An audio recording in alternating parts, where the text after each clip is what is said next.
Welcome to your practice question review for the WGU Business Law for Accountants exam. Every question mirrors the real exam. We break down why the right answer works, why others fail, and the concept connecting them. Today's Domain 1 questions cover the legal and ethical environment, including sources and hierarchy of law, uniform laws and the commercial code, civil versus criminal law, the court system and judicial opinions, federalism and police powers. Our website offers free exam guides and practice questions to help you ace your D216 exam. You'll find the link right in the description below. Check it out now and start studying smarter, not harder, today. Don't wait. Get the resources you need to succeed. All right, let's jump right in. Question 1. A state legislature enacts a statute that directly conflicts with a provision of the U.S. Constitution. A business challenges the statute in court. Which statement best describes the statute's validity? Your options are: A. It is valid within the state because each state is sovereign over its affairs. B. It is valid because a duly enacted statute is presumed constitutional. C. It is invalid because no statute may conflict with the U.S. Constitution. D. It is valid because only the enacting legislature may repeal it. Which one is it? Pause the video if you need more time.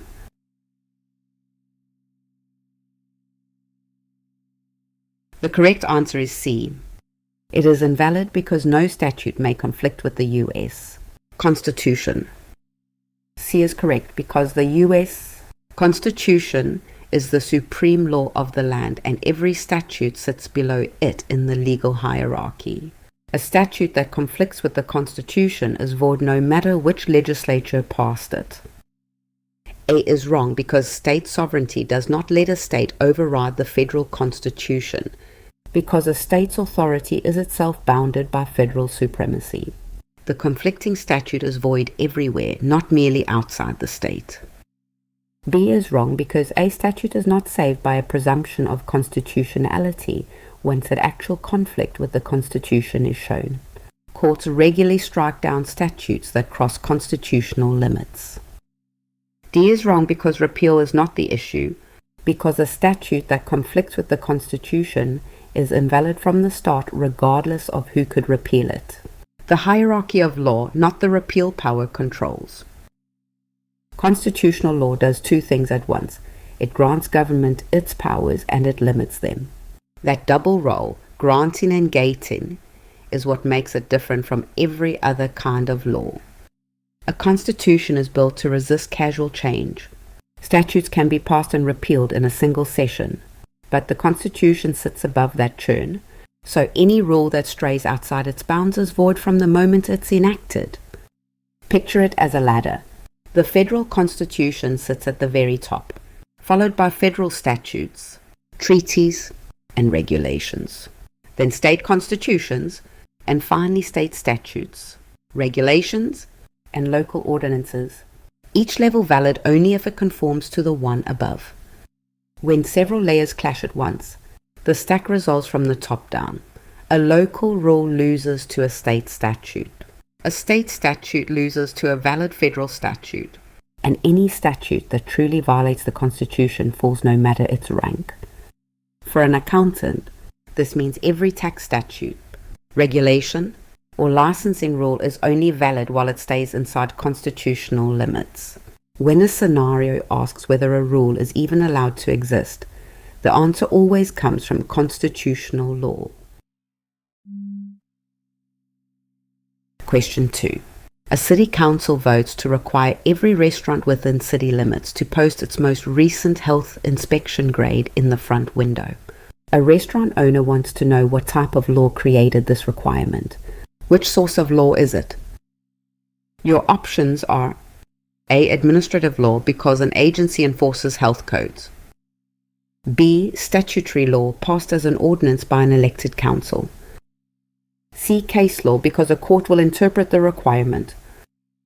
D. Common law because it reflects long-standing custom. Take a second. Which answer would you pick?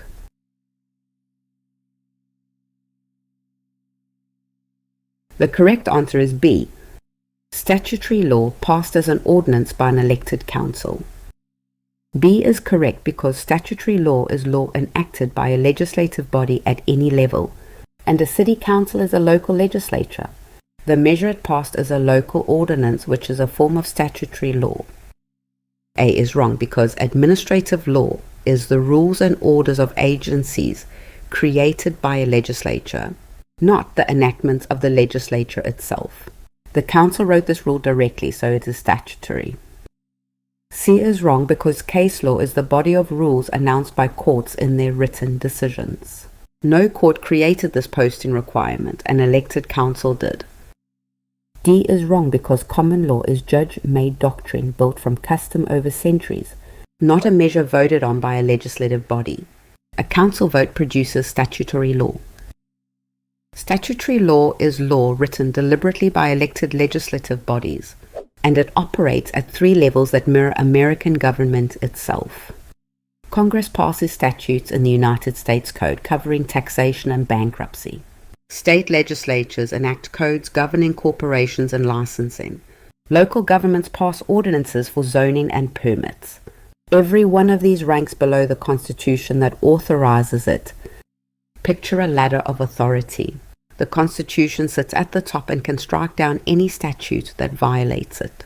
Statutes sit in the middle, created by elected lawmakers. Regulations and case laws sit below. Since agencies and courts only act within the boundaries statutes and constitutions set. The cleanest way to remember this is by contrast. Constitutional law sits above statutes and can void them. Administrative law sits below and depends on them. Case law interprets statutes but comes from courts, not legislatures. And common law simply yields wherever a statute speaks. Whenever a fact pattern says the legislature passed, Congress enacted, or the city council voted, you're looking at statutory law, valid unless it conflicts with the Constitution above it. Question 3. The Securities and Exchange Commission issues a detailed rule specifying exactly what a public company must disclose in its quarterly report. An accountant asks which source of law this rule represents. What is the best answer? Your options are A. Constitutional law, because the SEC is part of the federal government. B. Common law, because disclosure practices developed from custom. C. Statutory law, because Congress votes on each SEC rule. D. Administrative law, because an agency issued it under delegated power. Before I reveal it, which one do you think is right?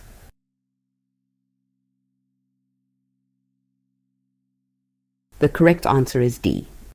Administrative law, because an agency issued it under delegated power.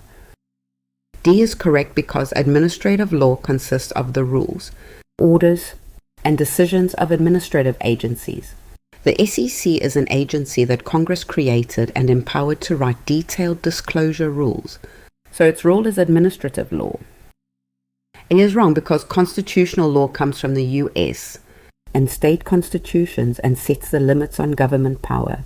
An SEC disclosure rule operates far below that level and is not constitutional law. B is wrong because common law is judge-made doctrine from custom and court decisions, not a rule written by a federal agency. The SEC rule is a deliberate administrative enactment. C is wrong because Congress passes broad enabling statutes but does not vote on each individual agency rule. It delegates the technical detail to the agency. That delegation is what makes the output administrative law. Administrative law is the body of rules, orders, and decisions produced by government agencies. Legislatures create these agencies because they cannot write or continuously update the technical detail that complex fields demand. The relationship mirrors agency law in business. The legislature is the principal, and the agency is its agent. The agency may act only within the authority it was granted and nothing beyond that. Administrative law ranks below the Constitution and below the enabling statute that created the agency. A regulation must conform to both. and it falls if it conflicts with either Watini Kektifam Dan Sol. Delegated law lives within the terms of the delegation. Congress creates the Securities and Exchange Commission through an enabling statute. Then the Commission fills in the specifics, issuing rules, enforcement orders, and hearing decisions. Statutes come from legislatures, case law from courts, and administrative law from agencies acting under statutory authorization. Always check whether the agency stayed inside the boundary the legislature drew. Question 4. Two companies disagree about what the phrase reasonable time for delivery means in their signed contract. A court issues a written decision interpreting that phrase and explaining the rule it applied. Which source of law did the court just produce? Your options are A. Case law, the rule announced in the court's written decision. B. Statutory law, because contracts are governed by a legislature. C. Administrative law, because a government body resolved it. D. Constitutional law, because courts derive power from the Constitution. What's your answer? Commit to one before I continue.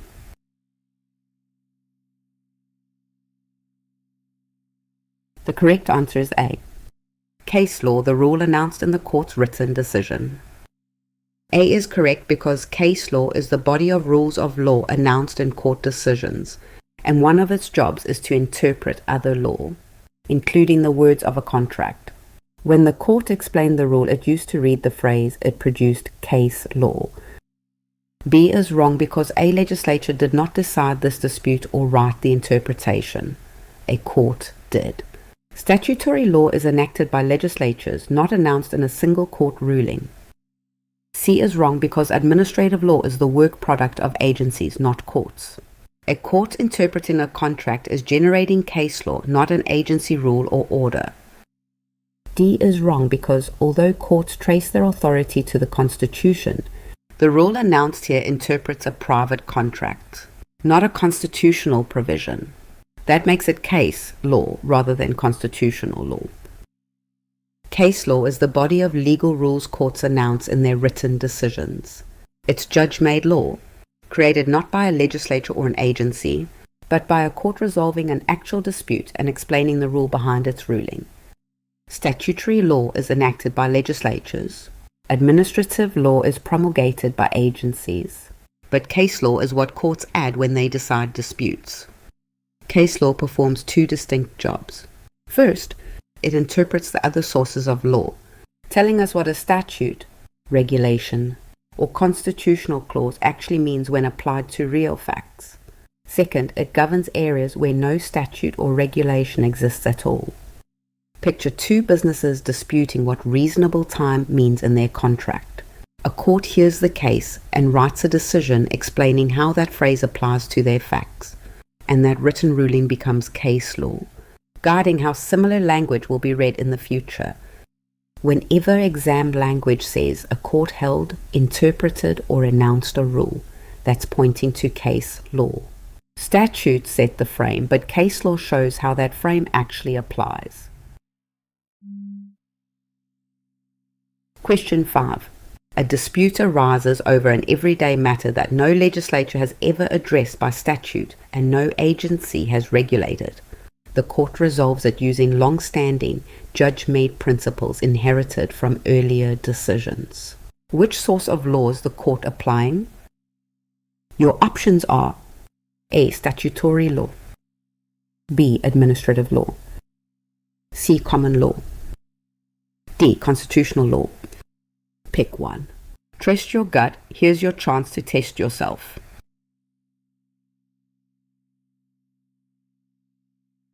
The correct answer is C.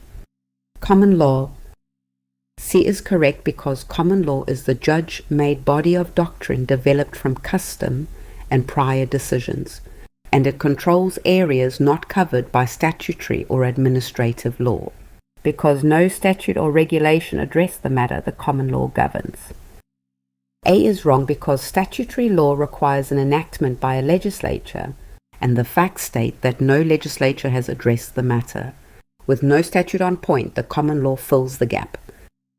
B is wrong because administrative law requires a rule or order from an agency and none exist here. The court is drawing on inherited judge-made principles instead. D is wrong because constitutional law turns on a constitution's text, which is not at issue in an ordinary private dispute like this one. The governing source is the residual common law.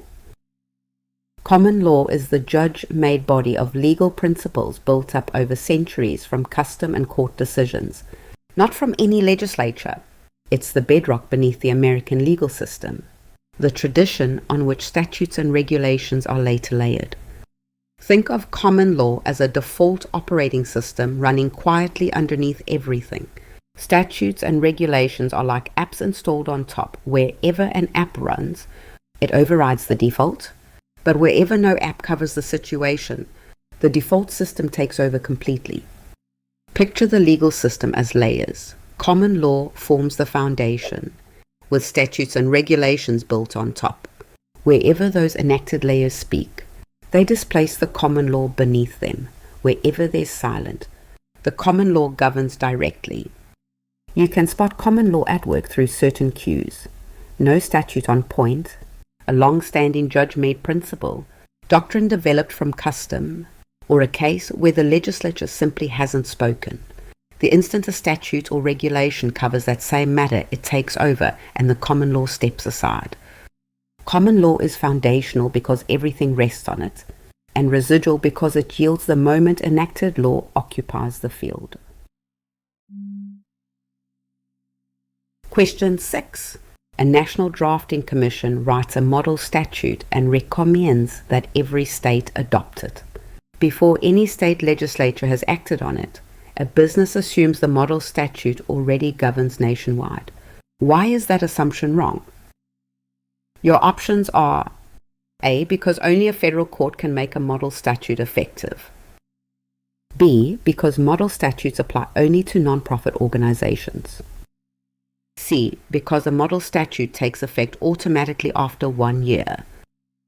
D, because a uniform law binds only when a state adopts it. Which would you go with? Lock it in before the reveal.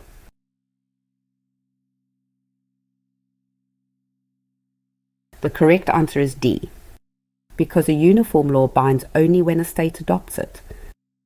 D is correct because a uniform law is a model drafted by a commission that has no power to enact anything. It is merely suggested to the states. It becomes binding law in a state only when that state's legislature chooses to adopt it. A is wrong because no court makes a uniform law effective. Adoption is a legislative act by each individual state, not a judicial one.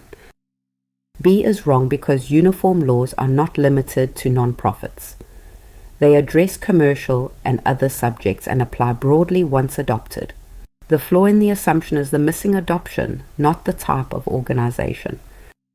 C is wrong because there is no automatic timer that turns a model statute into law. It stays a recommendation until a legislature affirmatively enacts it. A uniform law is a model statute drafted by an organization like the Uniform Law Commission and recommended to all 50 states, aiming to reduce the friction of inconsistent state rules for businesses operating across state lines. The single most important fact is that a uniform law is not binding anywhere on its own. It only becomes actual law when the state legislature affirmatively adopts it, and each legislature may adopt it in whole, adopt it in part, or decline it entirely. Picture the path from model to binding rule. A commission drafts the statute and recommends it nationwide. But until a legislature acts, the model governs no one. Only after a state adopts it does the text become real, binding law within that state's borders. This mechanism exists because of federalism. Lawmaking power over commercial matters belongs to the states, not a national body, so no commission can impose a rule directly. The uniform law process persuades 50 independent legislatures to voluntarily adopt the same text, achieving through cooperation what a single national statute would achieve by command. Exam writers love implying a uniform law applies everywhere the moment it's published, but that's false. Adoption is a state-by-state legislative decision, and until enacted, the model is merely a proposal there. Question 7. A manufacturer in one state sells a shipment of goods to a buyer in another state, and a dispute breaks out over the sale. An accountant notes that the governing rules are a uniform law that all 50 states have adopted. Which body of law governs this transaction? Your options are A. A federal common law of sales enacted by Congress. B. The Uniform Commercial Code. C. The U.S. Constitution's Commerce Clause. D. The Internal Revenue Code. Don't overthink it. Which one feels right?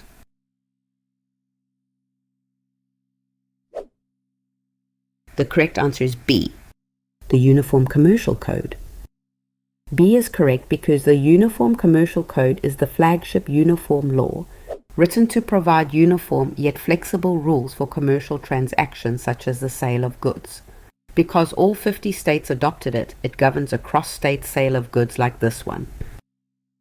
Is wrong because there is no federal common law of sales enacted by Congress. Ordinary sales of goods run on the UCC as adopted by each state. The description also mixes incompatible categories, since common law is judge-made rather than enacted by Congress.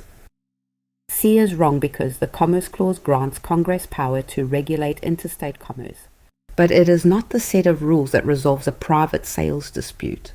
The UCC supplies those operating rules. D is wrong because the Internal Revenue Code governs federal taxation, not the rights and duties of a buyer and seller in a sale of goods. This transaction is governed by the UCC.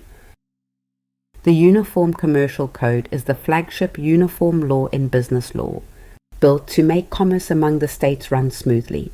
It covers the sale of goods, negotiable instruments like checks and promissory notes, and secured transactions involving collateral.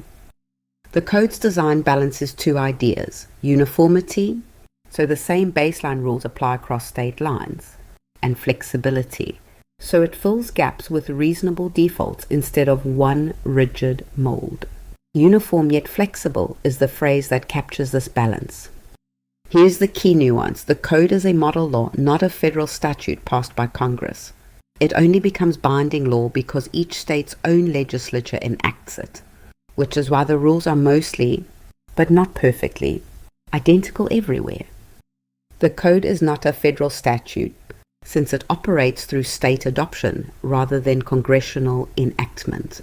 It is also not common law or constitutional law, because it is a written, enacted code, even though it leaves room for commercial practice to fill gaps. Whenever a fact pattern involves a sale of goods, negotiable instruments, or merchants in different states, the Uniform Commercial Code as adopted by that state is the governing source of law. Question 8. A federal agency's commissioners serve fixed terms and, by law, cannot be removed by the President except for just cause such as misconduct. A scenario asks how this agency should be classified.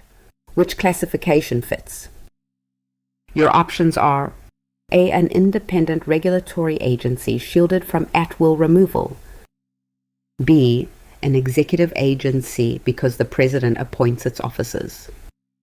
C. A court of equity because it is insulated from politics. D. A legislative committee because it issues rules. Got a guess? Lock it in.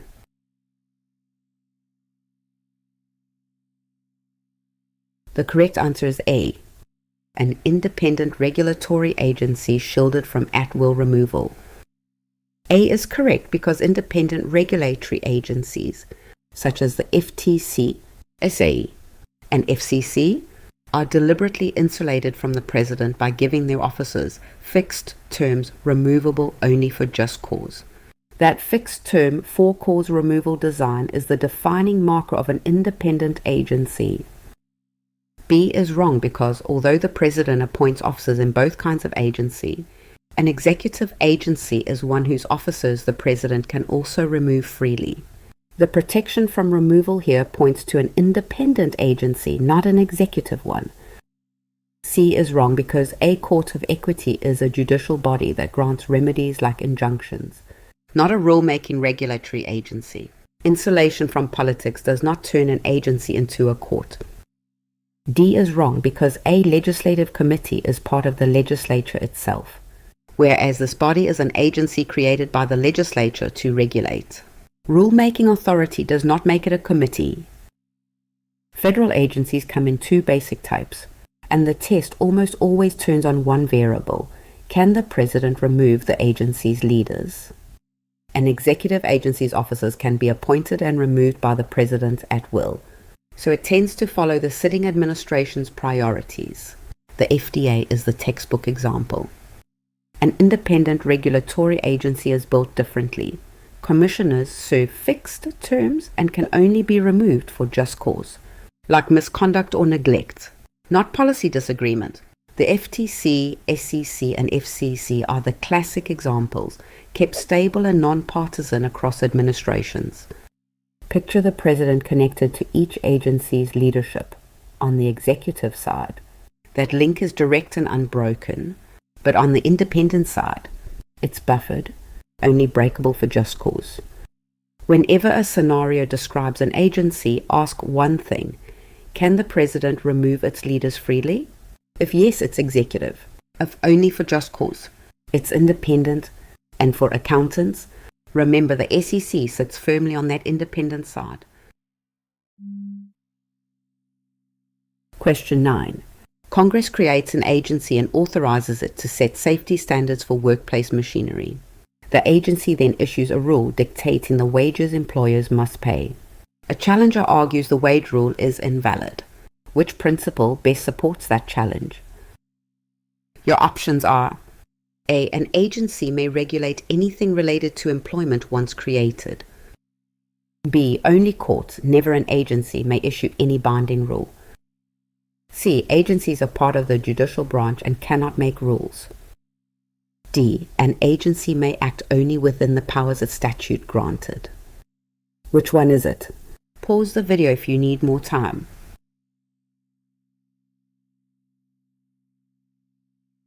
The correct answer is D. An agency may act only within the powers of statute granted. D is correct because an administrative agency functions as the agent of the legislature, which is the principal, and may exercise only the powers its enabling statute actually delegated. Because the agency was authorized to set machinery safety standards, not wages, the wage rule exceeds its granted authority. A is wrong because being created does not give an agency open-ended power over an entire subject. It is confined to what its enabling statute authorized.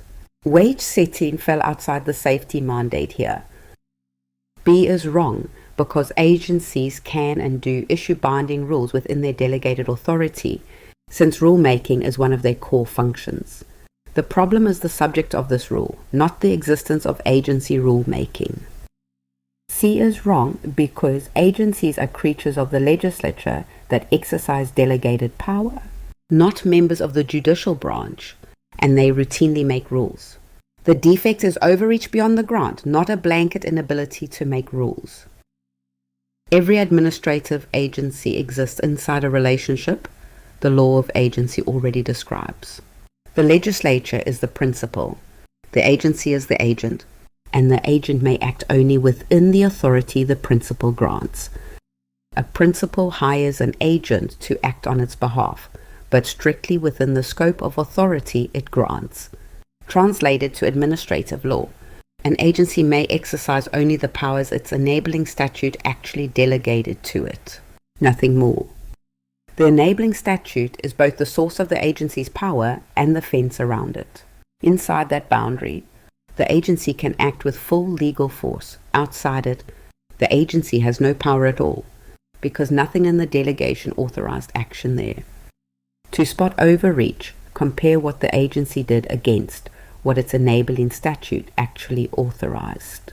A safety agency that starts setting wages, or a disclosure regulator that starts regulating something its statute never mentioned. has stepped beyond its principal's grant, and the rule becomes vulnerable to challenge, regardless of how well-intentioned it is. The limit is jurisdictional, not functional. An agency doesn't lose its power to regulate. It loses the power to regulate matters outside its delegated field. The principal's grant defines the edge of legitimate power. Question 10. A single federal regulatory agency writes detailed rules in its field, investigates and brings enforcement actions against violators, and holds hearings that resolve disputes about those rules. Which description best captures why agencies are sometimes called a fourth branch of government in practical effect? Your options are: A. It exercises only the executive function of enforcing the law. B. It exercises only the legislative function of writing rules. C. It makes rules, enforces them, and adjudicates disputes. D. It holds the power to amend the Constitution on its own. Take a second. Which answer would you pick?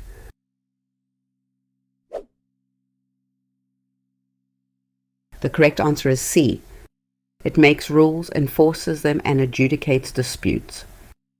C is correct because an agency combines a quasi-legislative function of writing rules, an executive function of investigating and enforcing, and a quasi-judicial function of adjudicating disputes through hearings. Holding all three is why agencies are described in practical terms as a fourth branch. A is wrong because enforcement is only one of the three functions an agency performs. It also makes rules and adjudicates. Calling it enforcement only understates its combined role. B is wrong because rulemaking is likewise only one function. The agency in the scenario also enforces and adjudicates, which is the whole point of the fourth branch description. D is wrong because no agency can amend the Constitution, which requires the Article 5 amendment process. Agencies exercise delegated rulemaking, enforcement, and adjudication, not constitutional amendment. Administrative agencies are often called a fourth branch of government because one agency combines powers the Constitution normally splits among three separate branches. The first function is rulemaking, a quasi-legislative power to write binding rules. The second is enforcement, an executive power to investigate and pursue violators. The third is adjudication, a quasi-judicial power to hold hearings and decide disputes. Picture a single securities regulator. It writes detailed disclosure rules, investigates firms and brings enforcement actions, then holds hearings that resolve disputes and issue orders. One body performs a legislative style task, an executive style task, and a judicial style task, all within its assigned field. This concentration of power doesn't mean agencies are lawless. Every function stays bounded by the principal and agent relationship, since the agency may make, enforce, and adjudicate only within what its enabling statute grants. Watch for exam language like writes rules, investigates, and holds hearings, or quasi-legislative and quasi-judicial. The tested point is that one agency holds all three roles, unlike the separated branches, but always limited by the scope of its delegated authority. Question 11. A supplier delivers non-conforming goods late and the buyer suffers a clearly measurable financial loss. The buyer asks the court only to be paid for that loss. The buyer is seeking which kind of remedy? Your options are A. A remedy at law in the form of money damages. B. An injunction ordering the supplier to stop selling goods. C. Specific performance compelling delivery of a unique item. D. Rescission cancelling the contract entirely. Before I reveal it, which one do you think is right?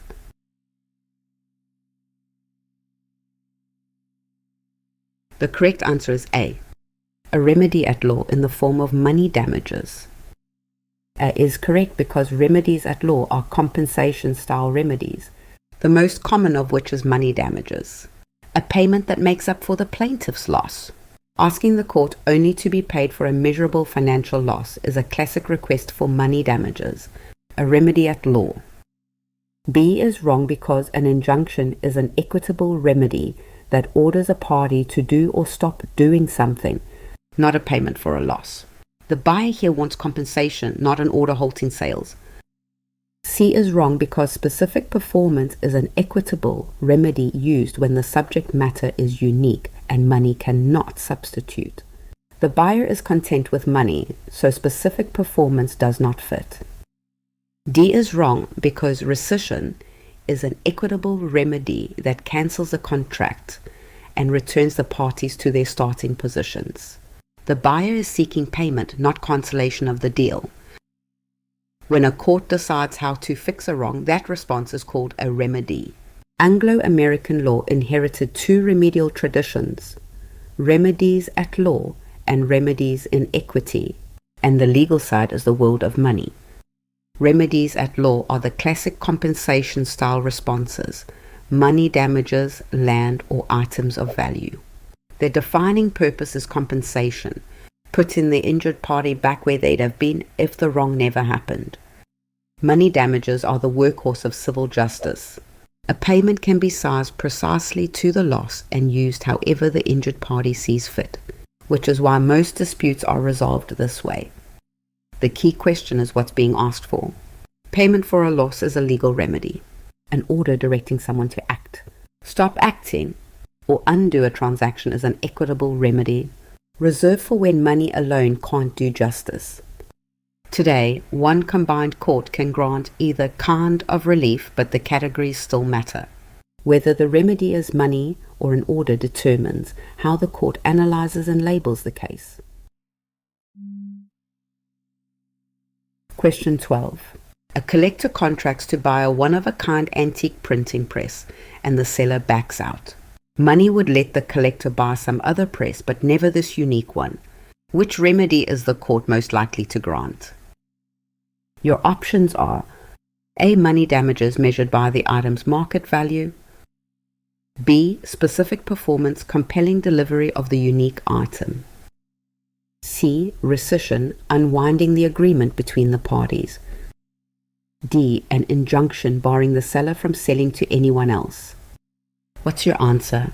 Commit to one before I continue.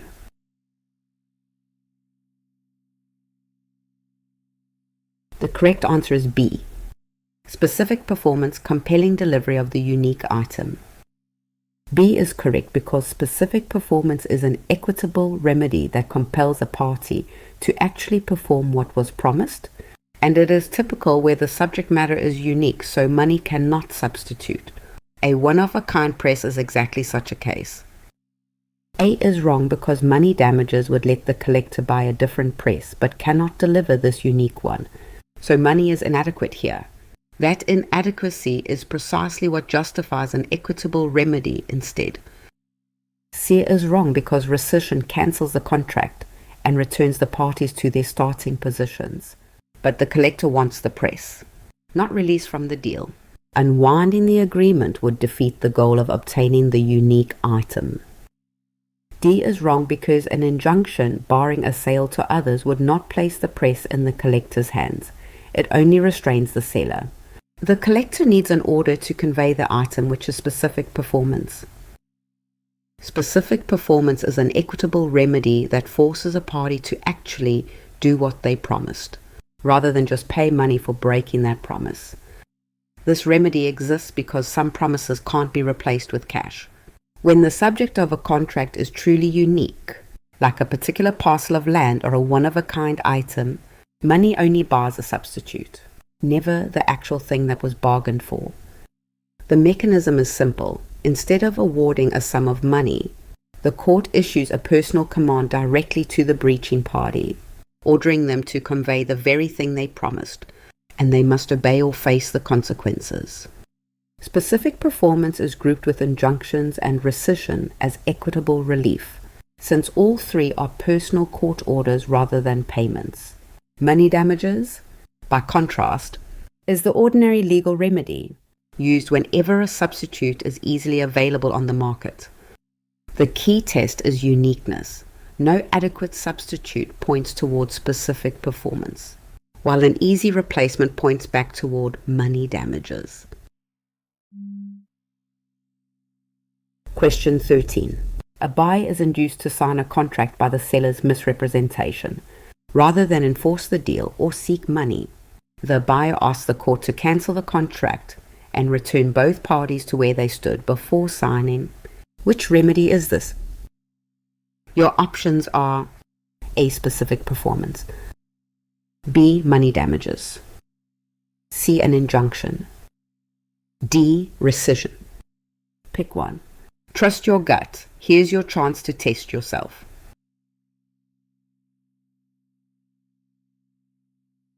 The correct answer is D. Rescission. D is correct because rescission is the equitable remedy that cancels a contractual obligation and returns the parties to their pre-contract positions. Undoing a deal procured by misrepresentation is the textbook use of rescission.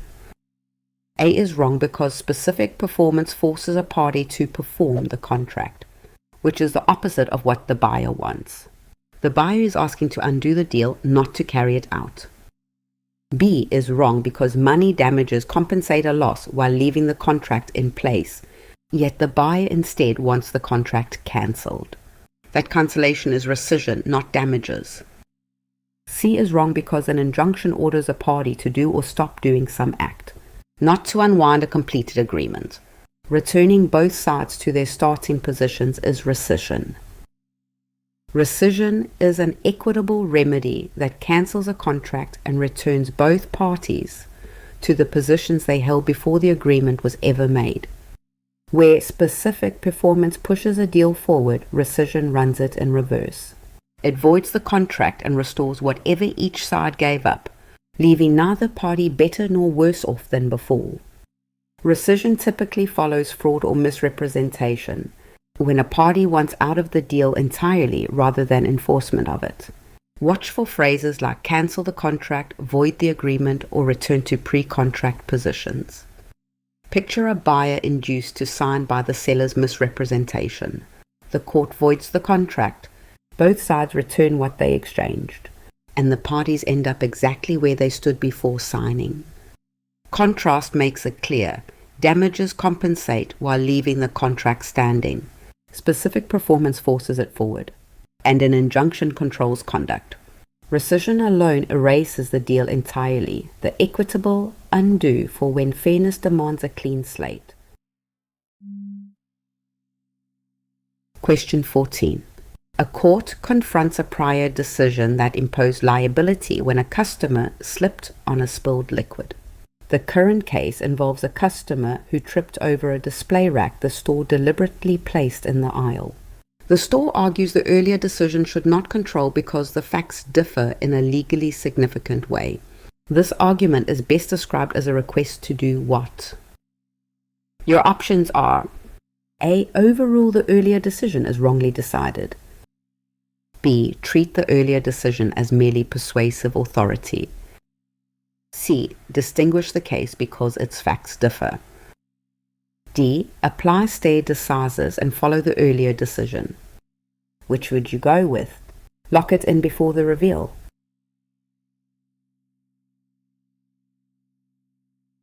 The correct answer is C. Distinguish the case because its facts differ. C is correct because distinguishing a case argues that the present fact pattern differs from the precedent in a legally significant way, so the old rule does not actually apply. The store is not attacking the old decision as wrong, only saying it does not fit these facts. A is wrong because overruling declares that the prior ruling itself was wrong and replaces it, which is a more dramatic step usually reserved for higher courts. The store is not claiming the earlier decision was incorrect, only that it does not govern here. B is wrong because a controlling precedent from the same jurisdiction is binding authority, not merely persuasive. The store is trying to escape a binding precedent by distinguishing it, not relabeling it. D is wrong because stare decisis is the duty to follow precedent, which is what the opposing party wants. The store is arguing the precedent should not apply, the opposite of following it. Precedent is what gives common law its consistency. A precedent is a prior court decision that guides how later, similar cases are decided, and stare decisis is the doctrine that obligates judges to follow it. Stare decisis makes the law predictable, so people can rely on how courts will rule, but a court is only bound within its own jurisdiction, meaning the decisions of higher courts in its own system. Rulings from elsewhere are merely persuasive.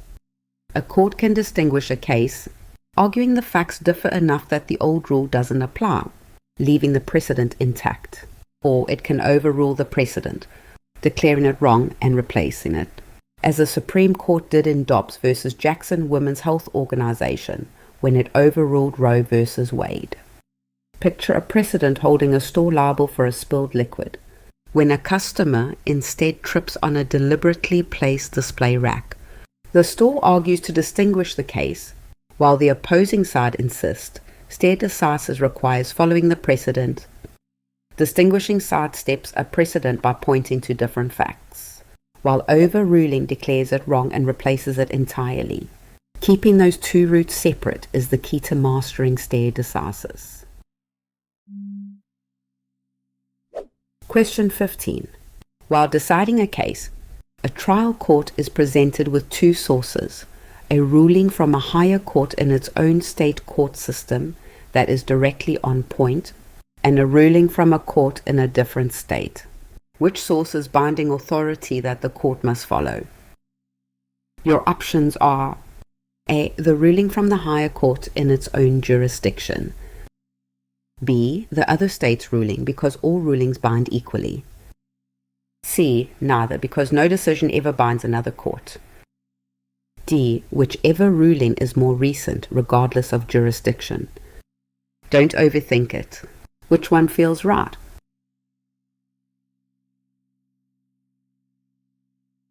The correct answer is A. The ruling from the higher court in its own jurisdiction. A is correct because binding authority includes controlling precedents from a higher court in the same jurisdiction, which a court must follow. The on-point ruling from a higher court in its own system is therefore binding. B is wrong because a decision from another state's courts is at most persuasive authority, which a court may consider but need not follow. Court decisions are not all equally binding. C is wrong because some decisions clearly are binding, namely controlling precedents from higher courts in the same jurisdiction. Saying no decision binds another court ignores that rule. D is wrong because recency does not convert an out-of-jurisdiction decision into binding authority. What controls is whether the precedent comes from a higher court in the same jurisdiction. Legal authority comes in two strengths, and knowing which one applies tells you exactly how a court must treat a source placed before it. Binding authority is any source a court is obligated to follow. Persuasive authority is any source a court may weigh but is free to disregard entirely. Binding authority includes constitutions, applicable statutes, regulations, and controlling precedent from higher courts in the same jurisdiction. When a source is binding, the judge has no choice but to apply it. The same kind of precedent can be binding in one jurisdiction and merely persuasive in another.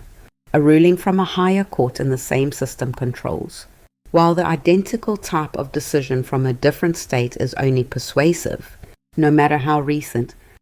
The real question is never simply whether a source is a statute or a case, but whether it holds authority over this court in this jurisdiction.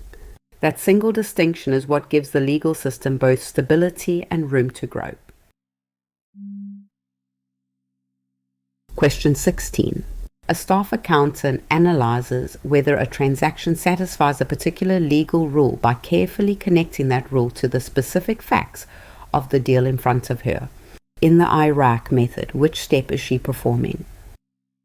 Your options are: A. Issue, the step that frames the legal question. B. Rule, the step that states the governing law. C. Conclusion, the step that gives the final answer.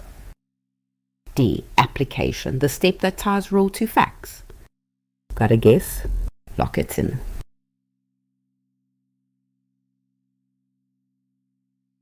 The correct answer is D.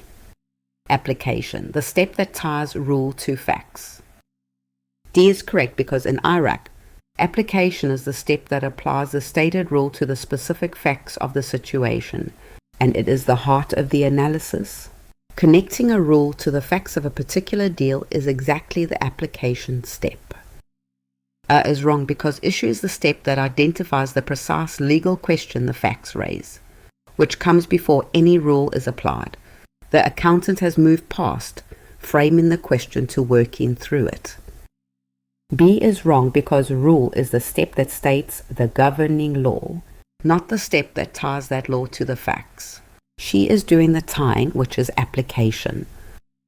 Sa is wrong because conclusion is the final answer reached after the rule is applied, not the act of applying it. The matching of rule to facts happens in application, which precedes the conclusion. Legal reasoning isn't intuition, it's a disciplined sequence of steps. The most widely taught structure for moving from facts to a defensible conclusion is IRAC: issue, rule, application, and conclusion. First, the issue pins down the precise legal question the facts raise. Second, the rule states the actual governing law, not an approximation. Third, the application connects that rule to the specific facts, doing the real work of reasoning. Fourth, the conclusion is the result that falls out once the application is complete. Consider a seller who promised delivery by a certain date but delivered weeks late, costing the buyer a major order. The issue is whether this breached the contract. The rule is that the commercial code requires timely delivery. The application matches the missed date and the buyer's loss against that rule. And the conclusion is that the seller breached and owes damages. Certain phrases signal each step. Legal question points to the issue. Governing rule or standard points to the rule. Applying the rule to these facts points to the application, and therefore, or the result points to the conclusion. For an accountant, application is the most valuable step to recognize, since matching a rule to real transaction facts is everyday professional discipline. Identify the issue, state the real rule, apply it to the real facts, and only then conclude. Question 17. A company sues a former business partner for breaching a contract, asking the court to award money that compensates the company for its losses. The purpose of this kind of lawsuit is best described as which of the following?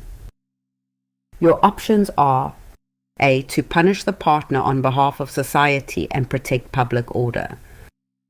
B. To enforce private rights and compensate the injured party. C. To imprison the partner for the wrongdoing. D. To establish the limits of governmental power. Which one is it? Pause the video if you need more time.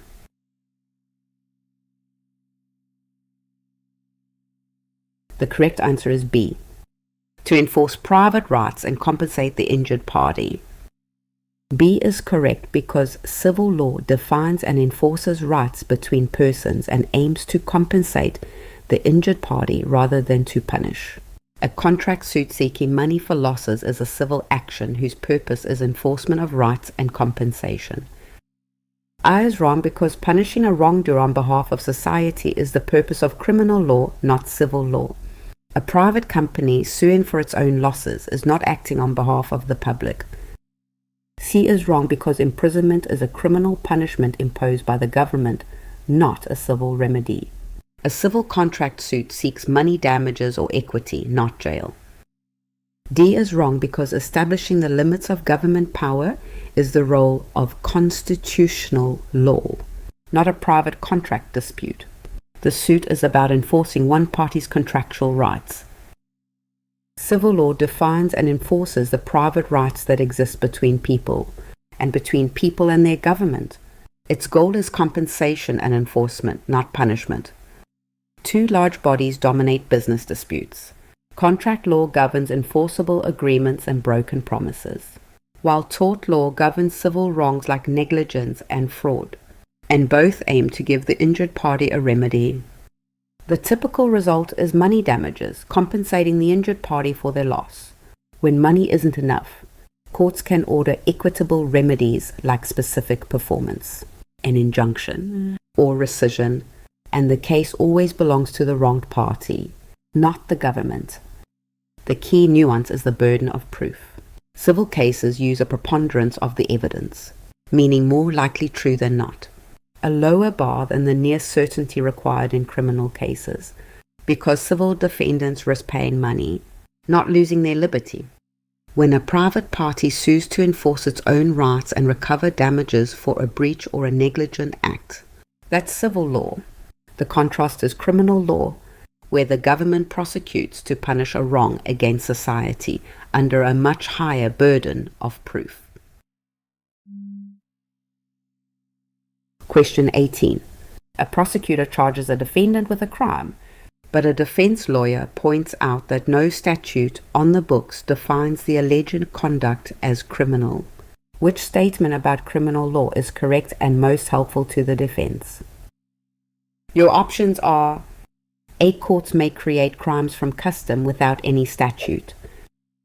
B. The remedy for the crime would be money damages to the victim. C. Criminal acts must be defined by statute to support a conviction. D. Criminal cases use the preponderance of the evidence standard. Take a second. Which answer would you pick?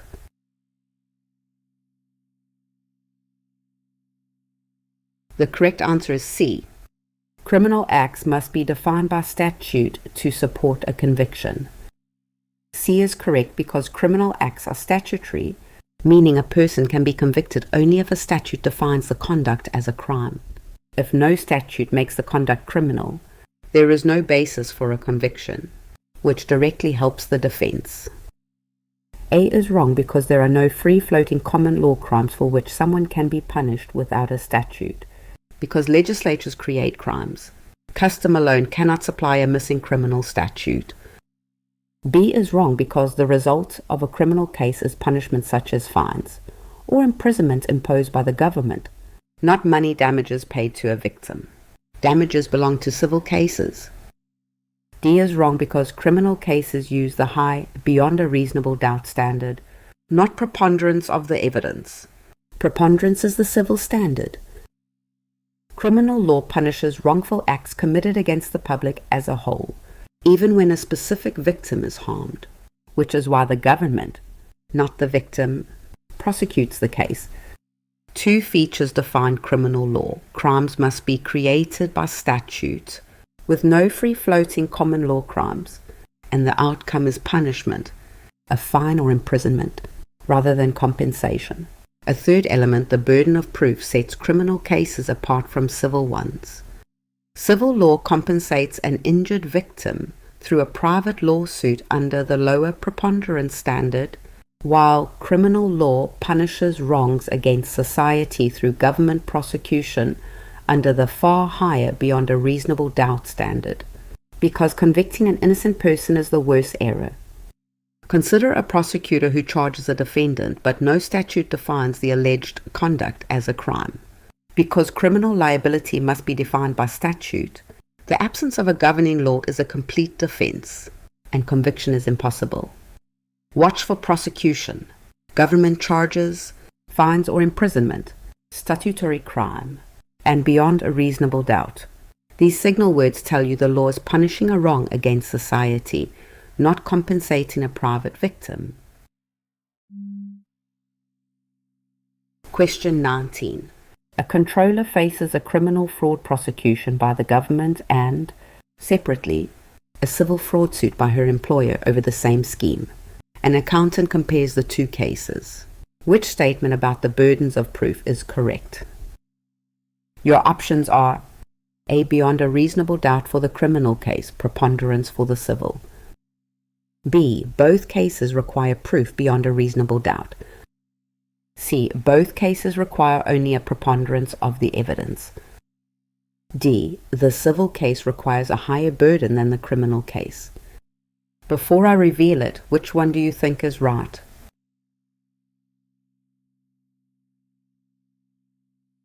The correct answer is A. Beyond a reasonable doubt for the criminal case, preponderance for the civil. A is correct because criminal cases use the demanding beyond a reasonable doubt standard because liberty is at stake, while civil cases use the lower preponderance of the evidence standard, meaning more likely than not. The two cases over the same conduct apply these different burdens. B is wrong because only the criminal case uses beyond a reasonable doubt. The civil case uses the lower preponderance standard. Applying the criminal standard to the civil suit is incorrect. C is wrong because only the civil case uses preponderance of the evidence. The criminal case demands the higher beyond a reasonable doubt standard. The criminal burden is not merely preponderance. D is wrong because the criminal burden is higher than the civil burden, not the other way around. The severe stakes of a criminal conviction are why its standard is the more demanding one. A burden of proof is the level of certainty evidence must reach before a court rules in a party's favor. Business law tests two standards, the civil standard and the criminal standard, and knowing why they differ is essential. In a civil case, the burden is a preponderance of the evidence, meaning the claim is simply more likely true than not. In a criminal case, the burden is proof beyond a reasonable doubt, a far higher standard requiring near certainty before the presumption of innocence is overcome. These burdens differ because the stakes differ enormously. Losing a civil case means paying money or being ordered to act, a reversible consequence, while losing a criminal case can mean losing liberty itself. So the law demands much greater certainty before a criminal conviction. Consider a controller accused of fraud. The government brings a criminal case while her employer brings a civil suit over the same scheme. She could be acquitted criminally because guilt wasn't proven beyond a reasonable doubt, yet still lose the civil case where a mere preponderance was enough. Watch for signal words. Beyond a reasonable doubt points to criminal cases, while preponderance of the evidence or more likely than not points to civil cases. When the same conduct triggers both, remember the criminal burden is always the higher one, never the reverse. Question 20. A controller manipulates the books to siphon company funds. The government prosecutes her criminally for fraud, and the company also sues her civilly for fraud to recover the money. A colleague says one of those two cases must be improper. Why is the colleague wrong? Your options are A, because the two cases must be combined into one proceeding. B, because fraud can only be a civil wrong, so the prosecution is invalid. C, because fraud can only be a crime, so the civil suit is invalid. D, because one act can be both a crime and a civil wrong. What's your answer? Commit to one before I continue.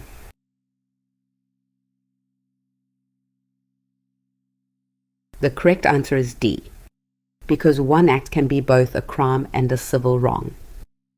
D is correct because a single act such as fraud can be both a crime, prosecuted by the government for punishment, and a civil wrong, sued over by the victim for money.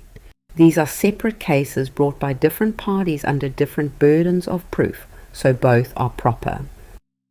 A is wrong because the criminal and civil cases are distinct proceedings brought by different parties for different purposes, and they are not required to be combined. They proceed on separate tracks. B is wrong because fraud is not limited to being a civil wrong, because the government can prosecute it as a crime. The criminal prosecution is fully valid. C is wrong because fraud is not limited to being a crime, because the victim can also sue civilly for damages. The civil suit is fully valid alongside the prosecution. A single act can be both a crime and a civil wrong, triggering two separate legal proceedings at the same time. This dual exposure is one of the most counterintuitive ideas in the structure of law. The two cases are independent because they're brought by different parties. The government versus the injured party. They seek different goals. Punishment versus compensation, and they apply different burdens of proof, beyond a reasonable doubt versus a preponderance of the evidence. Take fraud as the classic example. The government may prosecute criminally to punish and deter, while the victim separately sues civilly to recover the loss. Each track running on its own rules toward its own outcome. The nuance to hold on to: the existence of one case never bars the other, and the two are never forced to combine. It is not either or. The same conduct can be both a crime and a civil wrong, proceeding on two separate tracks at once. For an accountant, this pattern is common. Securities fraud, embezzlement, and falsified filings routinely draw both government prosecution and private civil suits. Same conduct, two proceedings, two standards of proof. Question 21. At the trial level of a lawsuit, one party files the complaint that starts the case, and the other party is the one being sued.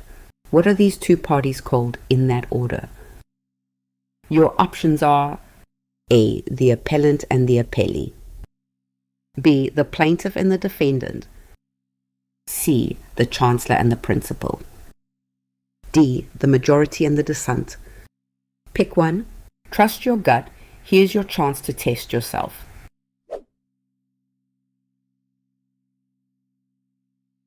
The correct answer is B, the plaintiff and the defendant.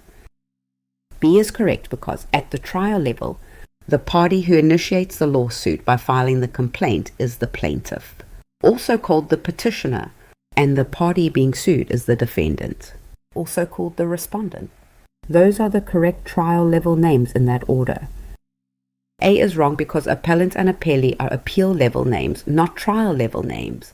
They identify who appeals and who defends the appeal, not who sues and who is sued at trial. C is wrong because chancellor is a historical title for a judge in a court of equity, and principal refers to the legislature in the agency relationship. Neither names a party at trial. D is wrong because majority and dissent describe types of appellate opinions, not the parties to a lawsuit. They have nothing to do with who initiates or defends a trial. Every civil lawsuit at the trial level begins with the same pairing, a plaintiff and a defendant. Let's break down who these two parties are and why the labels matter.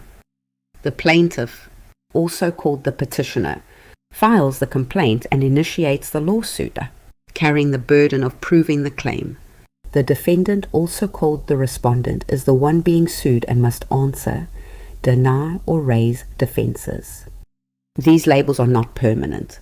Once a case moves to appeal, plaintiff and defendant become appellant and appellee, a shift based on who lost below, not on who originally sued whom. Certain phrases signal each role: files the complaint, initiates the lawsuit, and brings the claim point to the plaintiff, while is sued, the party against whom the action is brought, and must answer point to the defendant. Save appellant and appellee for the appeal stage only. Keep it simple. At trial, the plaintiff sues and the defendant answers. Save appellant and appellee for later, when the case goes up on appeal. Question 22. A defendant wins a trial, but the plaintiff is unhappy with the outcome and takes the case to a higher court. At the appeal, what is the plaintiff now called, and what general rule explains it? Your options are: A, the appellant, the party who lost a trial in appeals; B, the appellee, because the plaintiff is always the appellee; C, the respondent, because the plaintiff defends the appeal; D, the petitioner, because trial names never change on appeal. Which would you go with? Lock it in before the reveal.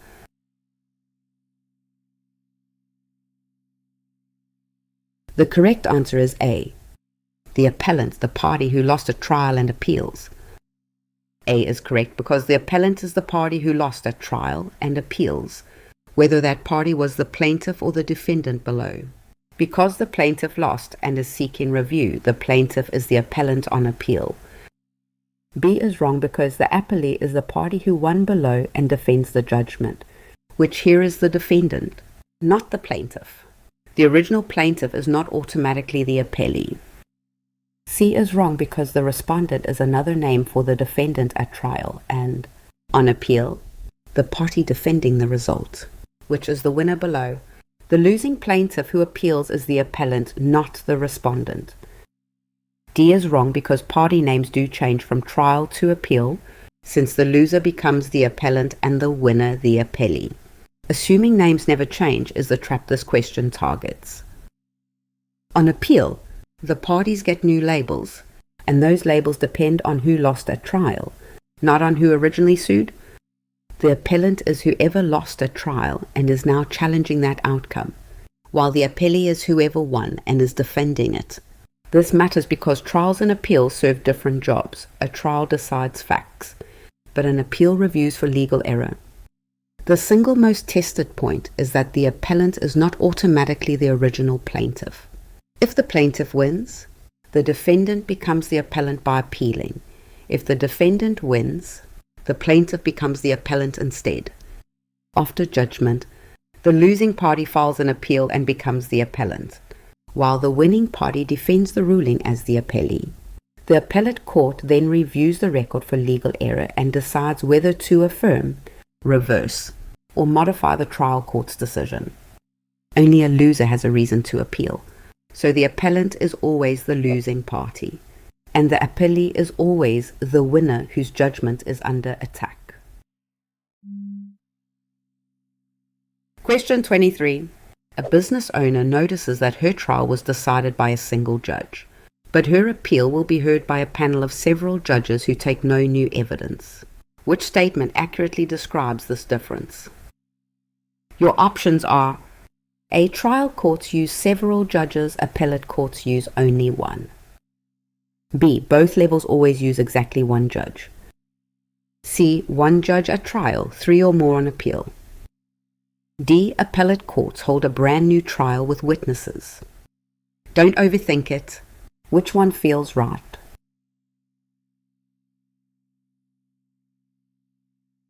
The correct answer is C. One judge at trial, 3 or more on appeal.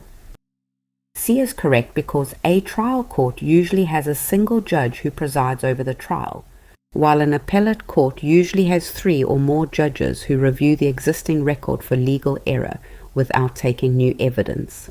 That matches what the owner observed. A is wrong because the numbers are reversed, because the single judge sits at trial and the panel of 3 or more sits on appeal. The scenario describes exactly the opposite of this option. B is wrong because only the trial level typically uses one judge, since appellate courts use 3 or more. Saying both use one ignores the appellate panel she will face. D is wrong because appellate courts do not hold new trials or hear fresh witnesses. They review the trial record for legal error. There is no new evidence at the appellate level. Every court system runs on 2 key levels: the trial court, where cases begin, and the appellate court, which reviews what happened below. Understanding how they divide the labor is essential to following any case. A trial court has a single judge who runs the proceeding, rules on evidence, and hears witnesses as the factual record is built. An appellate court instead has 3 or more judges who take no new evidence and simply review the existing record for legal error. Cases move up a ladder, starting at the trial court, then to an intermediate court of appeals, and finally to a Supreme Court, the highest court in the system. Each step upward is a review of the level below, not a fresh trial, and this ladder exists in both the federal and state systems. A single judge, often with a jury, is well suited to hearing evidence and figuring out what happened. A multi-judge panel is better suited to reviewing whether the law was applied correctly, since legal questions benefit from several experienced jurists working together. One judge taking evidence signals the trial level. A panel reviewing a record for legal error signals the appellate level. The number of decision makers and the presence or absence of new evidence is your surest clue. Question 24. On a multi-judge appellate court, one judge agrees that the appealing party should win, but believes the majority reached that result for the wrong reasons. So she writes separately to explain her own reasoning. What kind of opinion is this? Your options are: A. A dissenting opinion. B. A concurring opinion. C. A plurality opinion. D. A per curiam opinion. Got a guess? Lock it in.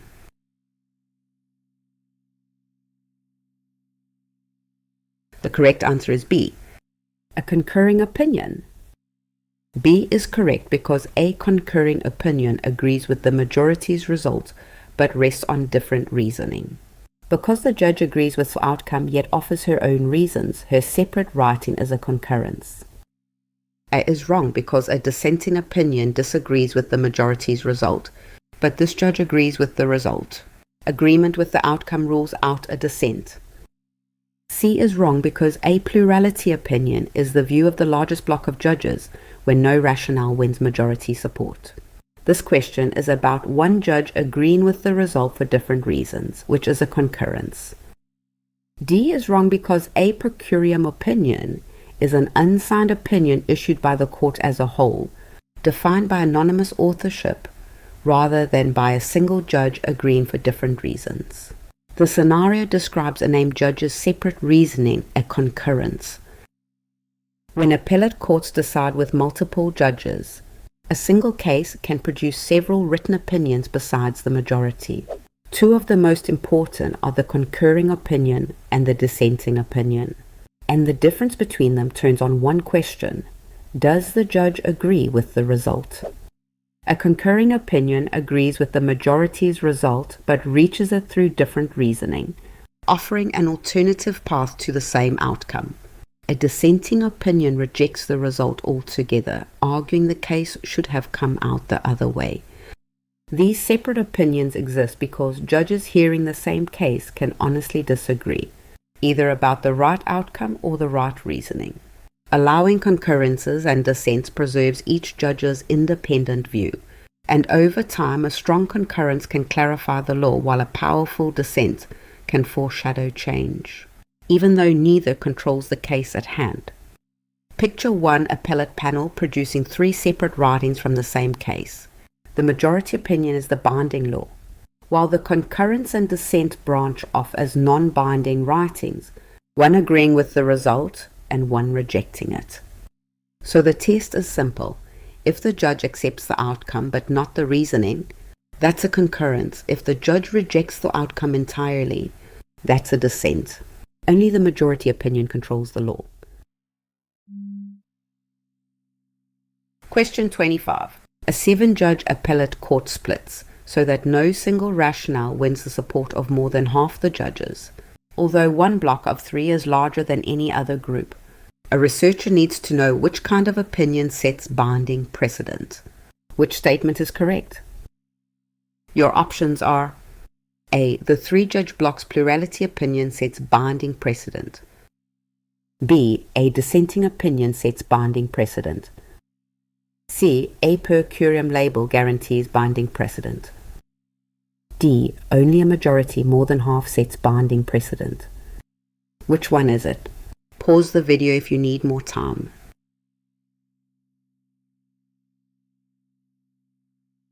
The correct answer is D. Only a majority more than half sets binding precedent. D is correct because a majority opinion is supported by more than half the judges and sets binding precedent. A plurality, which is the largest block but still not more than half, lacks majority support and therefore carries weaker precedential force.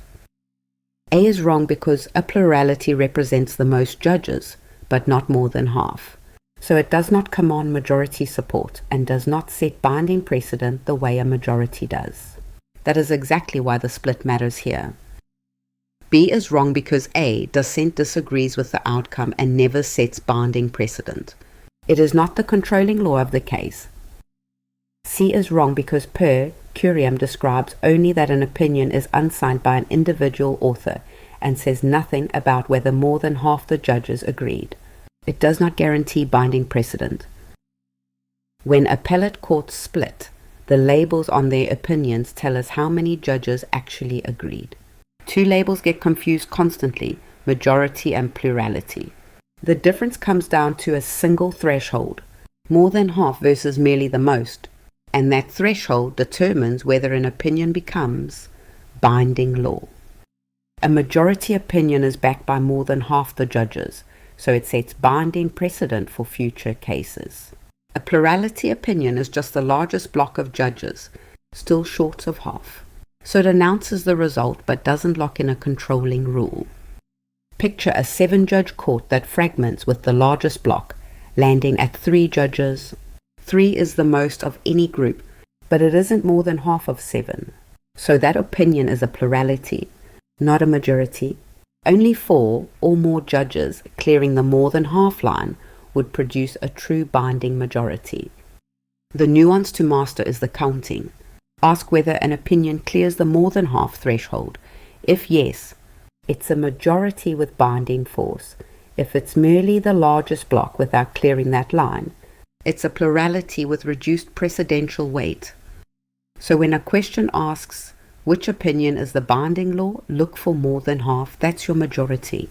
When it describes the largest group falling short of half, that's your plurality. Question 26. An appellate court releases its decision in the name of the court as a whole, without identifying which individual judge wrote it. What is this type of opinion called? Your options are a per curiam opinion, B, a dissenting opinion, C, a concurring opinion, D, a unanimous opinion. Take a second. Which answer would you pick?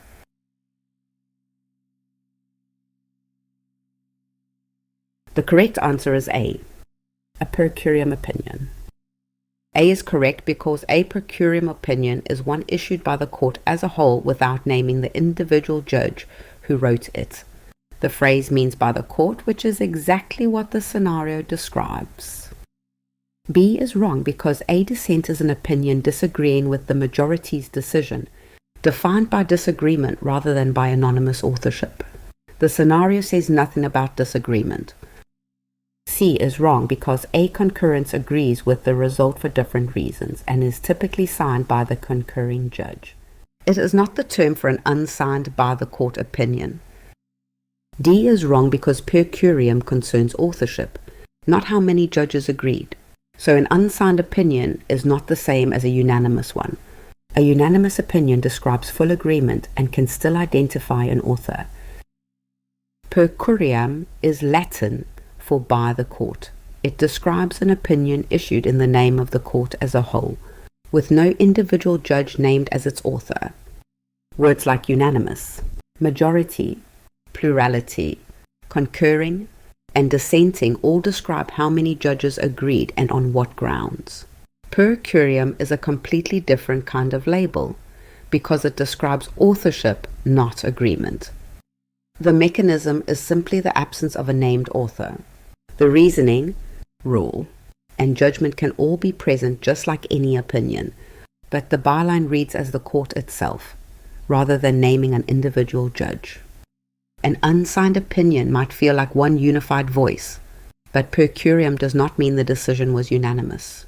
A per curiam opinion can still be accompanied by separate concurrences or dissents, because authorship and agreement are independent. When a scenario says an opinion was issued in the court's name without identifying the judge who wrote it, that is per curiam. It speaks only to authorship, never to the degree of agreement behind the decision.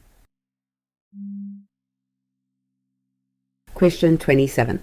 In the United States, the national government holds only the powers the Constitution grants it, while every power not granted to it belongs to the states. Which description best captures this allocation of authority? Your options are A. The national government holds all powers, the states hold none. B. The states hold all powers, the national government holds none. C. Federalism divides sovereignty between federal and state levels. D. Only local governments may regulate anything at all. Before I reveal it, which one do you think is right?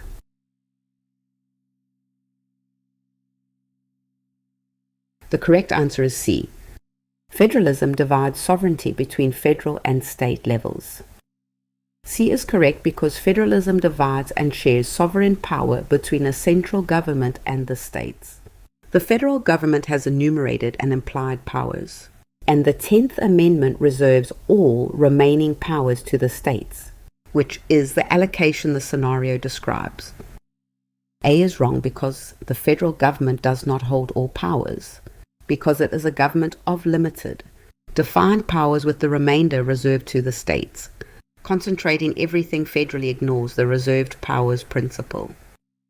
B is wrong because the states do not hold all powers either, since the Constitution grants real, enumerated powers to the federal government. The system is a division, not state-only control. D is wrong because local governments are not the only regulators, because both the federal government and the states have their own spheres of authority. Limiting regulation to localities misstates the structure entirely. Federalism is the principle that divides sovereign power between a national government and the states, so that neither level holds all governmental authority. Each has its own sphere, which is why business can be regulated from both Washington and the state capitals. The federal government is one of limited defined powers, enumerated or express. Powers are those the Constitution specifically names, like regulating commerce, taxing, coining money, and declaring war. Implied powers let the federal government do what's necessary to carry those enumerated powers out. Everything beyond federal boundaries belongs to the states. The 10th Amendment reserves to the states and to the people every power the Constitution doesn't hand to the national government, making that reserved authority the source of the state's broad power over daily life.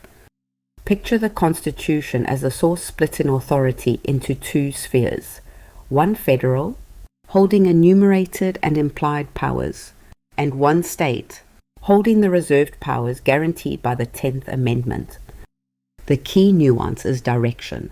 The federal government must point to a granted power, enumerated or implied, to act, while states need no specific grant because they already hold the reserved residue.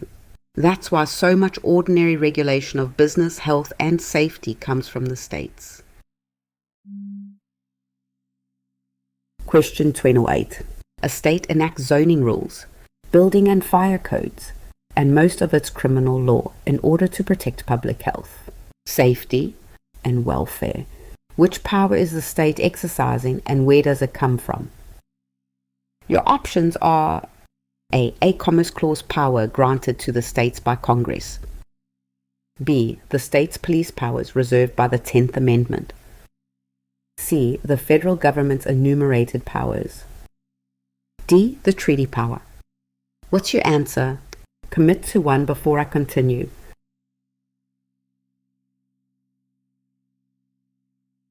The correct answer is B. The state's police powers reserved by the 10th Amendment. B is correct because police powers are the state's broad, reserved authority to protect public order, health, safety, morals, and general welfare, and they are the basis for zoning, building and fire codes, and most criminal law. The 10th Amendment reserves these powers to the states. A is wrong because the Commerce Clause grants power to Congress, not to the states, and it is not the source of state zoning or building codes. Those flow from the state's own reserved police powers. C is wrong because enumerated powers belong to the federal government, not the states. The state regulation described here rests on reserved state power, not a federal enumerated power. D is wrong because the treaty power concerns agreements with foreign nations and belongs to the federal government. It has nothing to do with local zoning or criminal law. Police power is the state's inherent authority to protect public order, health, safety, morals, and general welfare. It doesn't mean law enforcement officers. It means the broad regulatory power states hold to safeguard their people. The constitutional source is the 10th Amendment, which reserves to the states all powers never granted to the federal government. Since health, safety, and welfare regulation was never handed to Washington, it remains a reserved state power, broad because the reserved residue itself is broad. The reach of this power is wide. Zoning ordinances that govern land use, building and fire codes that set safety standards, and most of criminal law are all classic exercises of the police power, each protecting public health, safety, or welfare. These matters are local in character, so they're best handled by governments close to the people affected. Reserving this authority to the states lets each tailor its rules to local conditions instead of imposing one federal standard. Watch for signal words like health, safety, morals, welfare, zoning, and building codes. They all point to the police power. Unlike Congress, which must point to a specific enumerated power like commerce, states already hold this broad reserved authority. Question 29. A civics-minded manager wants to match each federal branch to its core function. Which pairing is correct? Your options are A. Legislative makes laws, executive enforces, judicial interprets. B. The judicial branch makes laws, the legislative interprets. C. The executive interprets laws, the judicial enforces. D. All three branches share the single function of making law. Pick one. Trust your gut. Here's your chance to test yourself.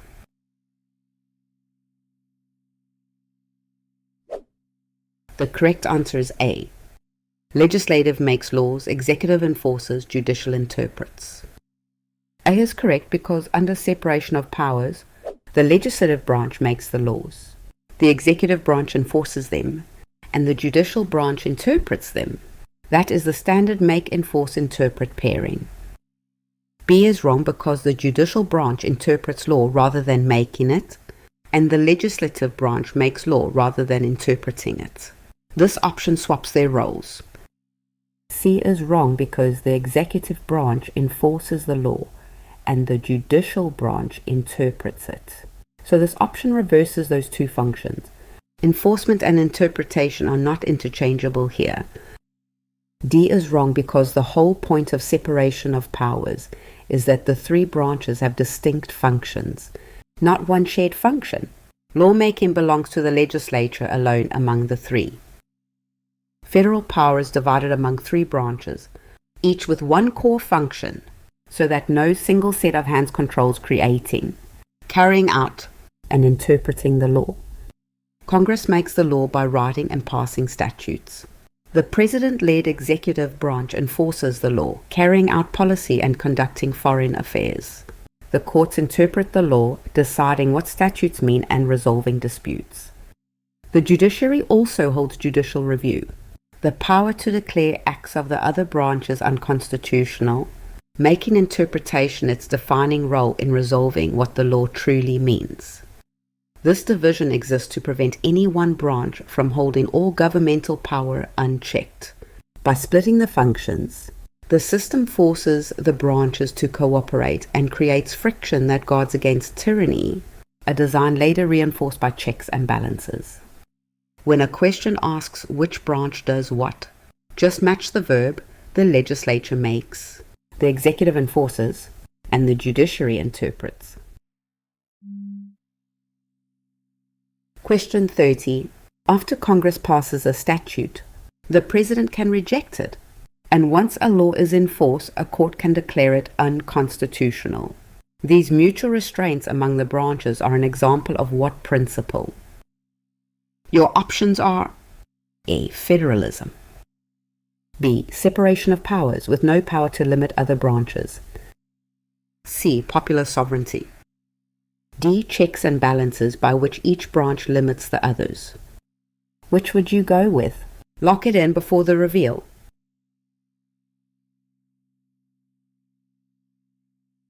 The correct answer is D.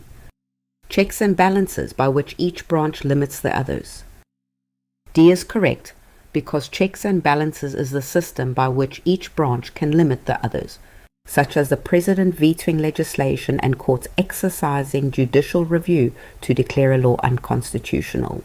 The mutual restraints described are textbook checks and balances. A is wrong because federalism concerns the division of power between the national government and the states, not the restraints among the three federal branches. The scenario is about inter-branch limits, not the federal-state division. B is wrong because separation of powers assigns each branch a distinct function, but by itself it only divides power. The active ability of one branch to restrain another is checks and balances. The veto and judicial review are limiting tools that go beyond mere separation.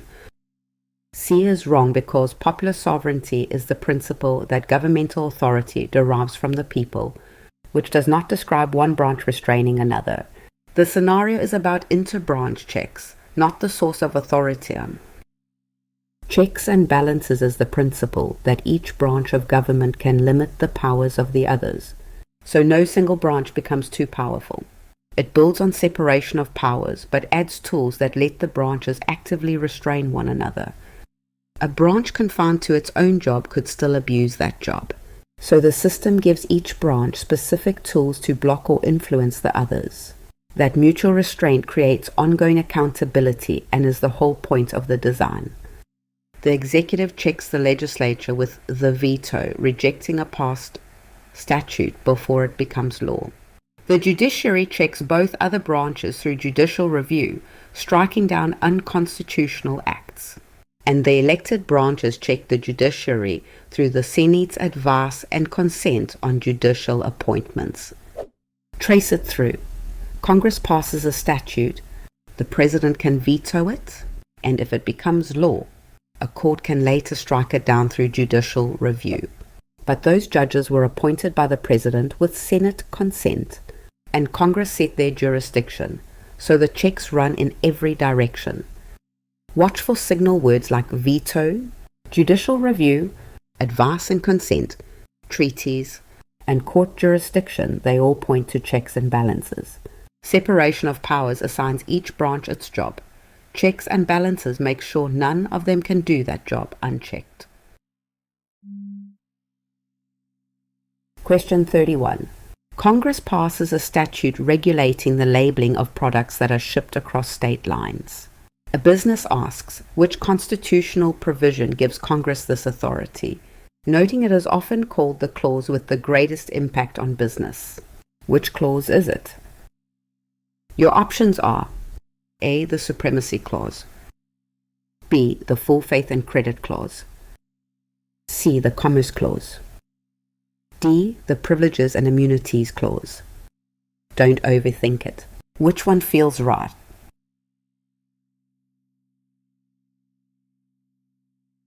The correct answer is C, the Commerce Clause. C is correct because the Commerce Clause gives Congress the power to regulate commerce among the states, and it has had a greater impact on business than any other clause. Regulating goods shipped across state lines is a core exercise of that interstate commerce power. A is wrong because the Supremacy Clause settles conflicts between federal and state law by making federal law supreme. But it does not by itself grant Congress the power to regulate commerce. The granting clause here is the Commerce Clause. B is wrong because the Full Faith and Credit Clause requires states to honor one another's civil records and judgments. It is unrelated to Congress's authority to regulate interstate shipments. D is wrong because the Privileges and Immunities Clause bars states from discriminating against citizens of other states. It does not grant Congress power over interstate commerce. The Commerce Clause, found in Article 1, Section 8, gives Congress the power to regulate commerce among the states.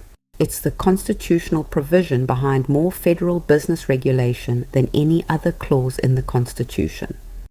The framers had lived through states erecting trade barriers against one another, choking commerce nationwide. Granting Congress authority over interstate commerce solved that structural problem by creating one national market with one consistent regulator. Because business crossing state lines counts as interstate commerce, Congress may legislate on it, setting product standards, regulating labor, protecting consumers, and governing securities. The key nuance is that the Commerce Clause answers whether Congress may act, not which law prevails in a conflict. That second question belongs to the Supremacy Clause, which resolves disputes between federal and state law once both already exist. Watch for signal words like interstate commerce, commerce among the states, and shipped across state lines. Whenever the national government regulates commercial activity crossing state borders, the Commerce Clause is the source of that power. Question 32. A state passes a law that directly conflicts with a valid federal statute, and a court must decide which law controls. Under which clause is the conflicting state law invalid? Your options are A. The Supremacy Clause, B. The Commerce Clause, C. The Taxing and Spending Power, D. The Free Exercise Clause. Got a guess? Lock it in.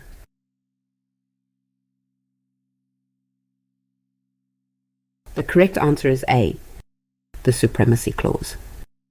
A is correct because the Supremacy Clause makes the Constitution valid federal laws and treaties the supreme law of the land. So conflicting state or local law is invalid.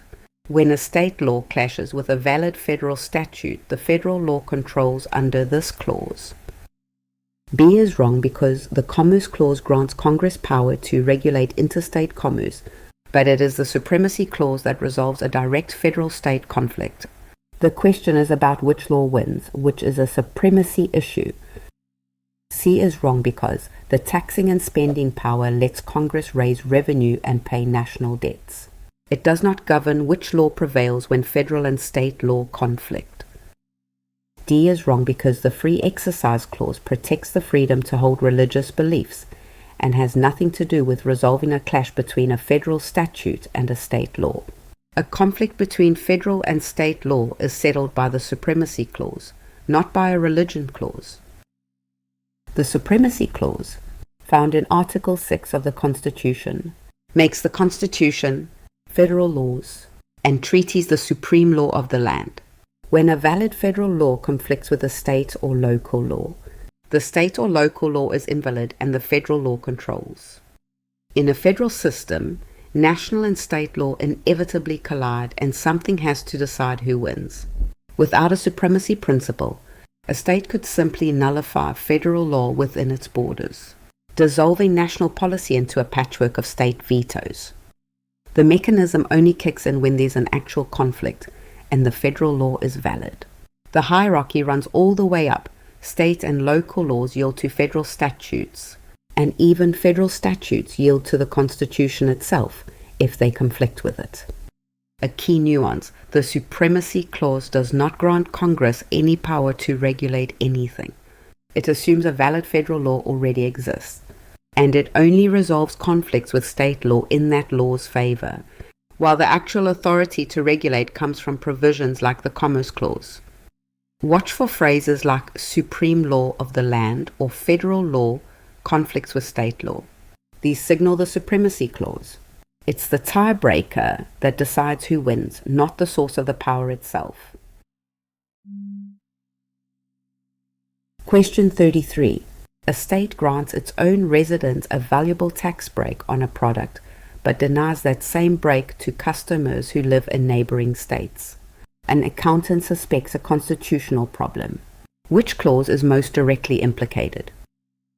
Your options are A. The Supremacy Clause, B. The Privileges and Immunities Clause, C. The Taxing and Spending Power, D. The Establishment Clause.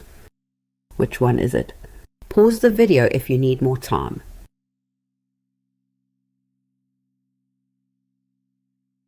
The correct answer is B. The Privileges and Immunities Clause. B is correct because the Privileges and Immunities Clause prevents a state from discriminating against citizens of other states, requiring that non-residents receive the same legal protection and treatment as residents.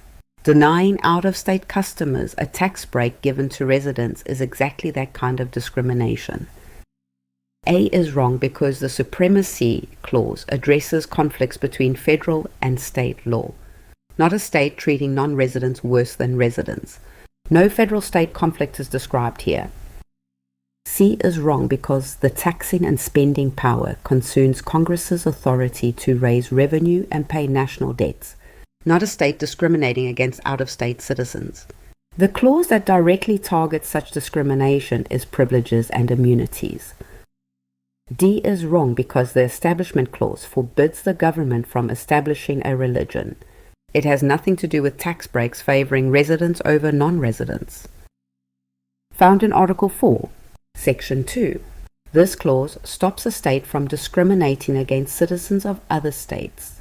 It guarantees non-residents the same basic legal protections: court access, travel freedom, and property rights that residents enjoy. The clause exists to hold the Union together as one people rather than a patchwork of rival states. Without it, states could treat outsiders as foreigners the moment they crossed the border, and economic protectionism between states would flourish. The mechanism is simple. A state cannot reserve fundamental advantages, like earning a living, using the courts, or holding property, for its own residents while denying them to outsiders. This targets the specific evil of a state favoring its own people at the expense of non-residents. Picture a state granting its own residents a valuable tax break on a product, but denying that same break to customers from neighboring states. That's exactly the pattern the clause forbids, treating outsiders worse than locals simply because of where they live. Watch for signal words: discrimination against out-of-state citizens, or treating non-residents worse than locals. That pattern points to the Privileges and Immunities Clause, distinct from full faith and credit, which covers honoring judgments, and the Commerce Clause, which grants Congress power over trade. Question 34. A court in State Y enters a valid money judgment against a company in a contract dispute, and the company has assets in State X. State X is asked to honor the State Y judgment. Which clause requires State X to do so, and is it limited to civil matters? Your options are A. The Commerce Clause, covering civil and criminal matters. B. The Supremacy Clause, limited to criminal matters. C. The Privileges and Immunities Clause, with no limit. D. The Full Faith and Credit Clause for civil matters. Take a second. Which answer would you pick?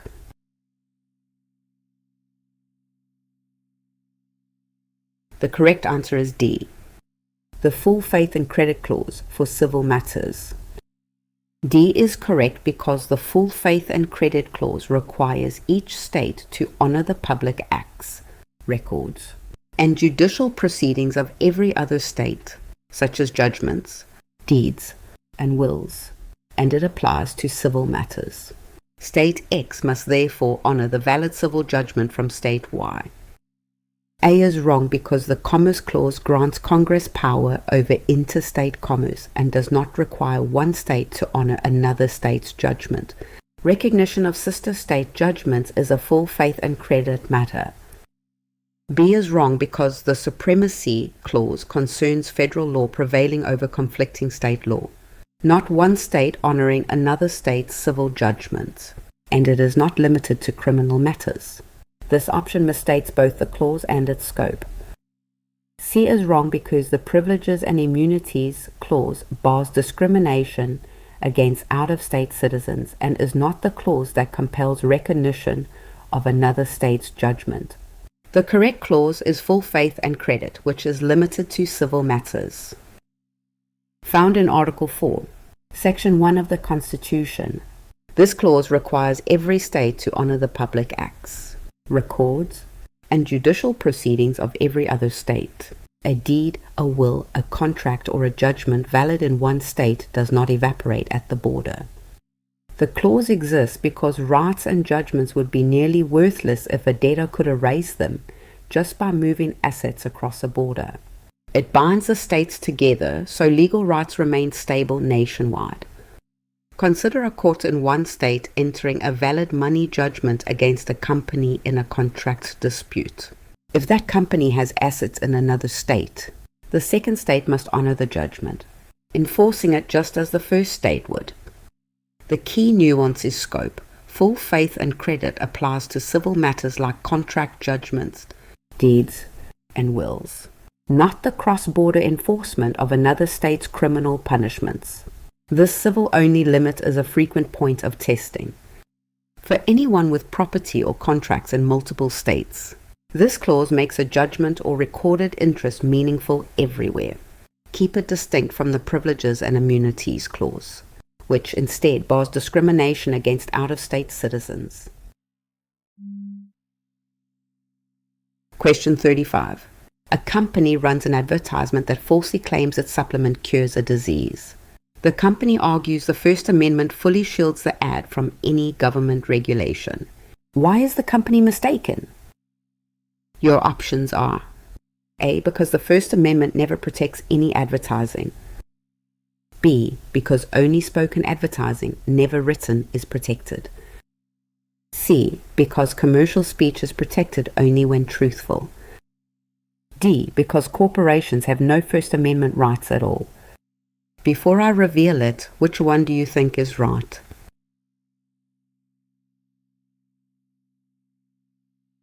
The correct answer is C, because commercial speech is protected only when truthful. C is correct because commercial speech such as advertising is protected only when it is truthful and honest, and false or misleading commercial speech falls outside that protection and may be regulated. Because the ad is false, the government may stop and penalize it. A is wrong because advertising is a form of protected commercial speech when it is truthful, so it is not the case that no advertising is ever protected. The limiting factor is truthfulness, not a blanket exclusion. B is wrong because the protection of commercial speech does not turn on whether the ad is spoken or written. It turns on whether the message is truthful. The spoken versus written distinction is irrelevant. D is wrong because corporations do have First Amendment protection, including for truthful commercial speech and for political speech. The reason this ad is unprotected is its falsity, not an absence of corporate rights.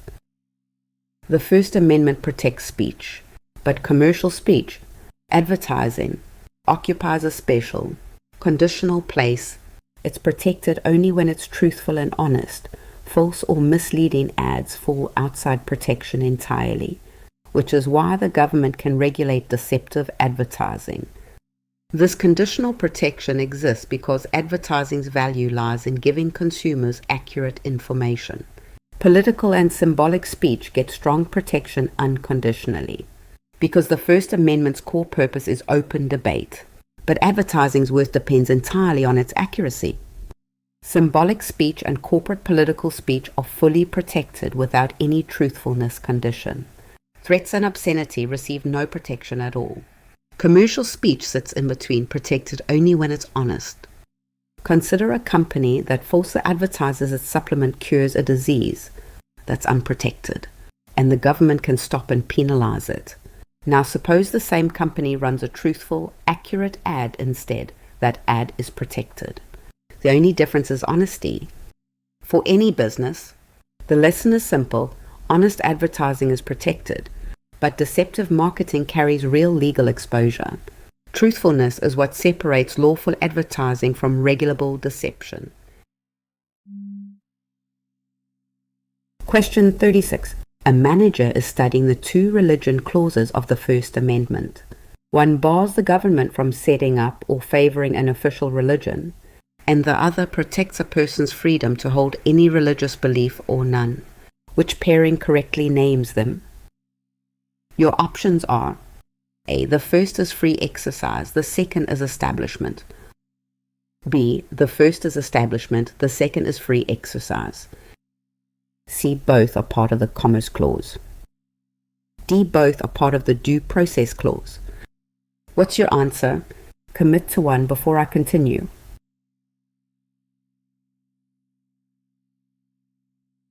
The correct answer is B.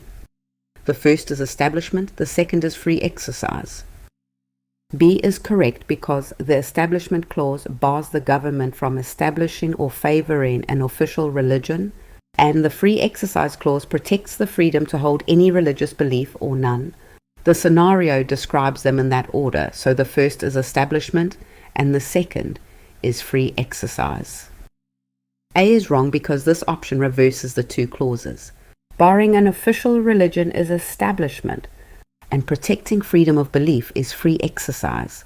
Not the other way around? C is wrong because the Commerce Clause concerns Congress's power over interstate commerce and has nothing to do with religion. Now the Religion Clause is part of it. D is wrong because the Due Process Clause requires fair procedures and fair, reasonable laws. The two religion clauses are separate First Amendment provisions, not parts of due process. The First Amendment's religion protections come in two parts, and mastering this topic means keeping them straight. The Establishment Clause bars the government from setting up or favoring an official religion. The Free Exercise Clause protects a person's freedom to believe anything or nothing at all. One clause restrains government action, the other secures individual liberty. Picture a wall that keeps government from imposing religion, and a door that lets individual belief pass freely in either direction. That image captures why both clauses exist side by side. They guard against two opposite dangers. When a scenario shows government endorsing or favoring a religion, that signals establishment. When it shows government dictating or restricting what someone believes, that signals free exercise. The first word of each clause names its job. Establishment limits government, and free exercise protects the person. Remember the anchor. Government cannot establish a religion, and a person is always free to exercise belief. Sort every scenario by asking which danger is in play, and the right clause follows. Question 37. A federal agency wants to inspect a company's private business premises as part of an investigation. The company asks what generally limits the government's ability to search. Which constitutional protection applies? Your options are A. The Fifth Amendment privilege against self-incrimination. B. The Full Faith and Credit Clause. C. The Establishment Clause. D. The Fourth Amendment barring unreasonable searches. Pick one. Trust your gut. Here's your chance to test yourself.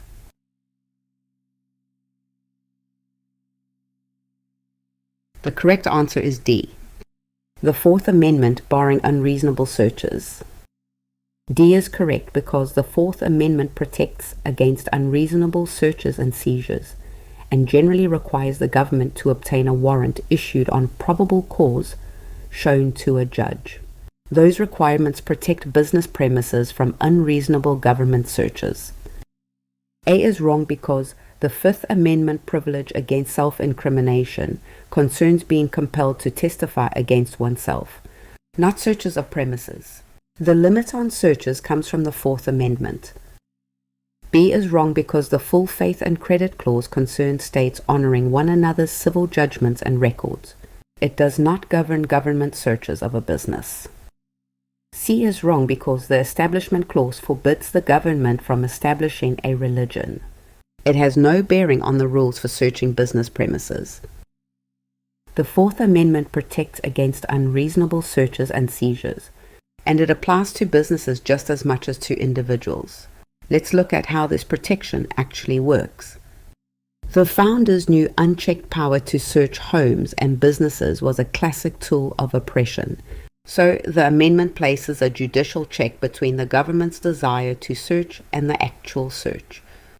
The mechanism centers on the warrant requirement. Before searching, the government must show probable cause to a judge, who acts as a neutral gatekeeper, deciding whether that showing is sufficient.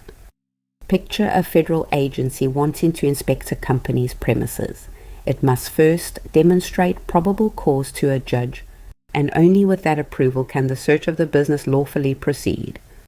Whether it's a home or a business, the government's investigatory interest never overrides the Fourth Amendment's warrant and probable cause requirement. Question 38. During an investigation, the government wants to compel a corporation itself to plead the Fifth, and also wants to force the corporation's chief financial officer, a human being, to testify against herself. Which statement is correct? Your options are A. The officer may plead the Fifth, the corporation cannot. B. Both the corporation and the officer may invoke it equally. C. Neither the corporation nor the officer may invoke it. D. Only the corporation, not the officer, may invoke it. Which would you go with? Lock it in before the reveal.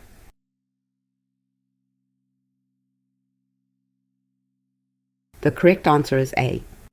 The officer may plead the fifth, the corporation cannot.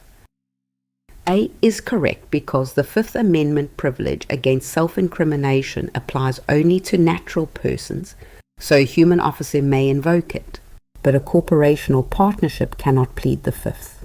The officer is protected while the corporate entity is not. B is wrong because the corporation cannot invoke the privilege because it is not a natural person, so the two are not on equal footing. Only the human officer is protected. C is wrong because the officer, as a natural person, clearly can invoke the privilege, so it is wrong to say neither may. The privilege simply does not extend to the corporate entity.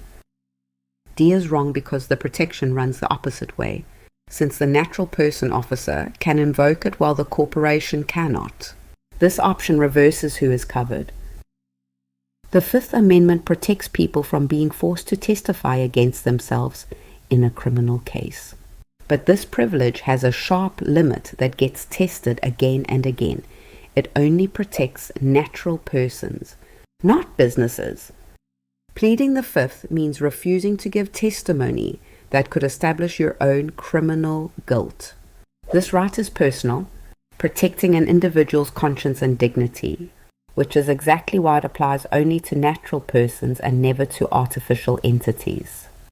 Picture a government investigation where officials want both the corporation and its human chief financial officer to testify. The CFO, a natural person, can invoke the privilege and refuse. The corporation, an artificial entity, cannot. Don't confuse this with due process, which runs the other way.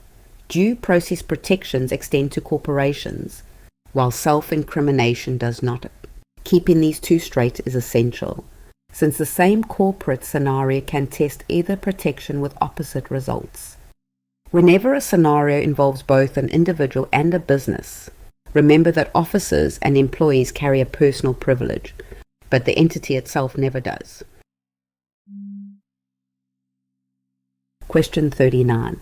A government agency seizes a company's property without giving the company any notice or any chance to present its side before acting.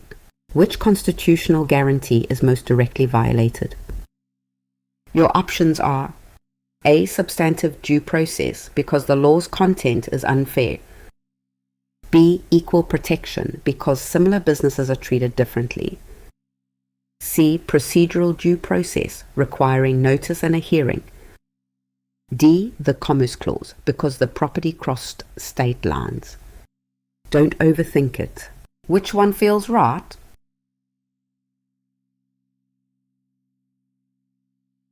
The correct answer is C. Procedural due process, requiring notice and a hearing.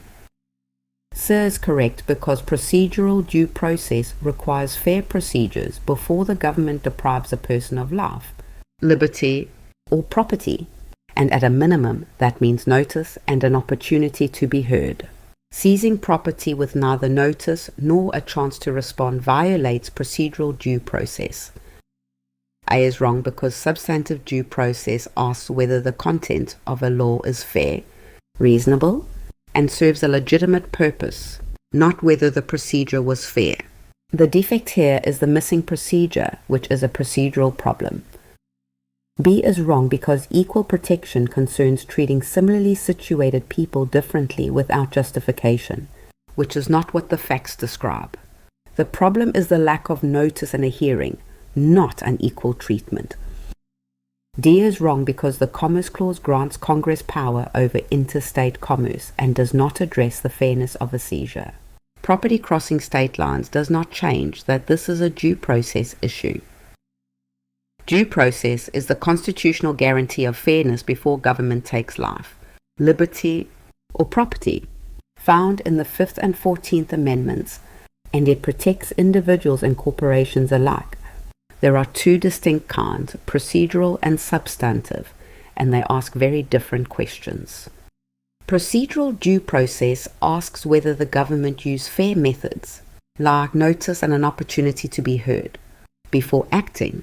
Substantive due process asks whether the content of the law itself is fair, reasonable, and serves a legitimate purpose. If the problem is a missing notice or hearing, that's a procedural defect. If the problem is that the law's content is arbitrary or unreasonable, that's a substantive defect. Spotting signal words helps you match the scenario to the correct prong. Picture a government agency seizing a company's property with no notice and no chance to be heard. The defect here isn't the law's content, it's the missing fair procedure, which is exactly what procedural due process guards against. Procedural due process ensures fair methods, and substantive due process ensures fair laws, together constraining government power in both how it acts and what it commands. And remember, unlike self-incrimination, due process protects corporations as well as individuals. Question 40. A state law classifies people on the basis of gender, and a court must select the correct level of equal protection review. Which standard applies?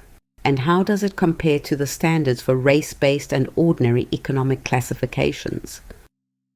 Your options are A. Rational basis, the same standard used for race.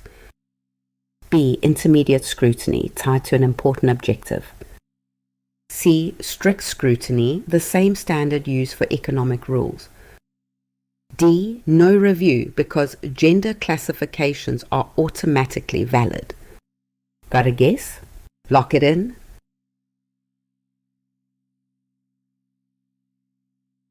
The correct answer is B.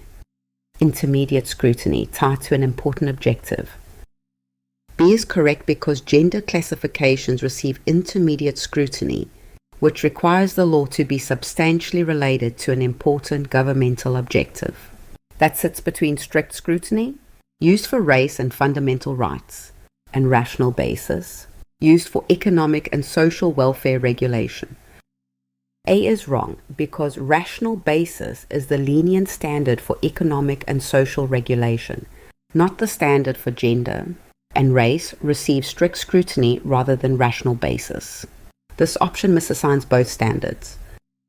C is wrong because strict scrutiny applies to race and fundamental rights, not to gender, and ordinary economic regulation gets the lenient rational basis test rather than strict scrutiny. Gender falls in the middle tier. D is wrong because gender classifications are not automatically valid because they are reviewed under intermediate scrutiny.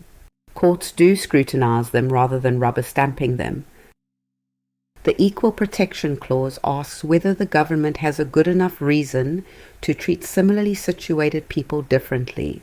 Courts answer that question using 3 tiers of review, each demanding a different level of justification. Strict scrutiny applies to race and fundamental rights and requires the law be necessary to a compelling interest. Intermediate scrutiny applies to gender and legitimacy, requiring the law be substantially related to an important interest. Rational basis, the default for economic and social regulation, only requires the law be rationally related to a legitimate interest. These tiers exist because not every distinction is equally suspicious. History makes courts deeply wary of race and fundamental rights, moderately wary of gender and legitimacy, but quite relaxed about ordinary economic and social lines legislatures must draw every day.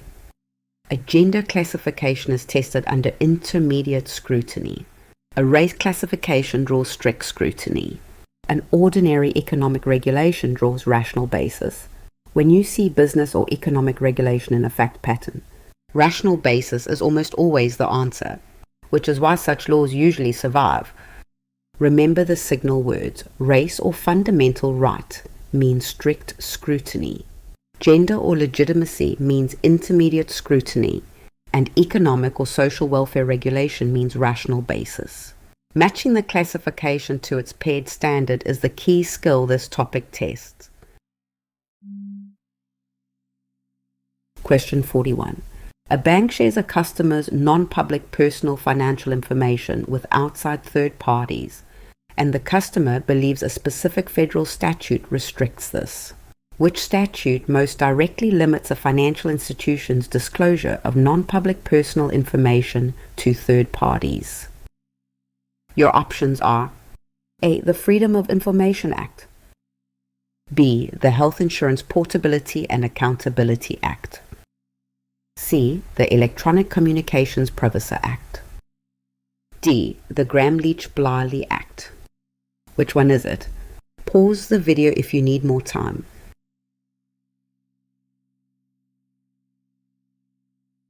The correct answer is D.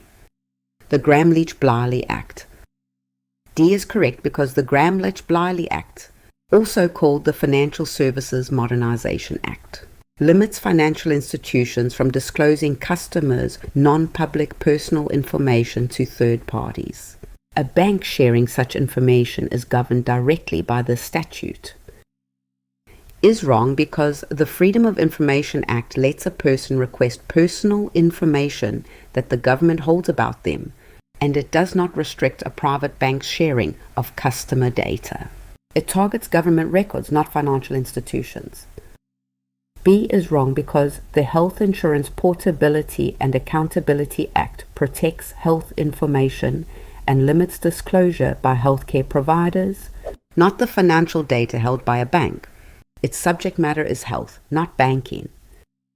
C is wrong because the Electronic Communications Privacy Act prohibits the interception of electronic communications, such as wiretapping. It does not govern a bank's voluntary sharing of customer financial information. The right to privacy never appears explicitly in the Constitution. Instead, in 1965, the Supreme Court found it implied by several amendments working together, calling it a penumbral right. The court read the First, Third, Fourth, Fifth, and Ninth Amendments together, each protecting a piece of private life, and inferred a deeper zone of personal privacy from the pattern rather than from any single sentence. Congress added 5 statutes, each with a distinct job. The Freedom of Information Act opens government records, HIPAA guards health data, the Electronic Communications Privacy Act stops interception of messages, the Privacy Act governs federal agencies' own data handling, and the Gramm-Leach-Bliley Act limits banks from sharing non-public financial information. For accountants, the Gramm-Leach-Bliley Act matters most. When a bank shares a customer's non-public financial information with outside parties, that's the statute in play, shaping how client financial data may be shared. One implied constitutional right born from 5 amendments and 5 separate statutes, each solving a specific privacy problem, together map the full landscape of privacy law. Question 42. A manager defends a questionable decision by saying that everything the company did was completely legal, so the matter is settled. An ethics-minded colleague responds that the law is a floor, not a ceiling. What does that principle mean? Your options are: A. Obeying the law is always sufficient to be ethical. B. Ethics becomes irrelevant once conduct is legal. C. Law breaking is unethical, yet legality alone may not be enough. D. The law sets the highest possible standard of conduct. Take a second. Which answer would you pick?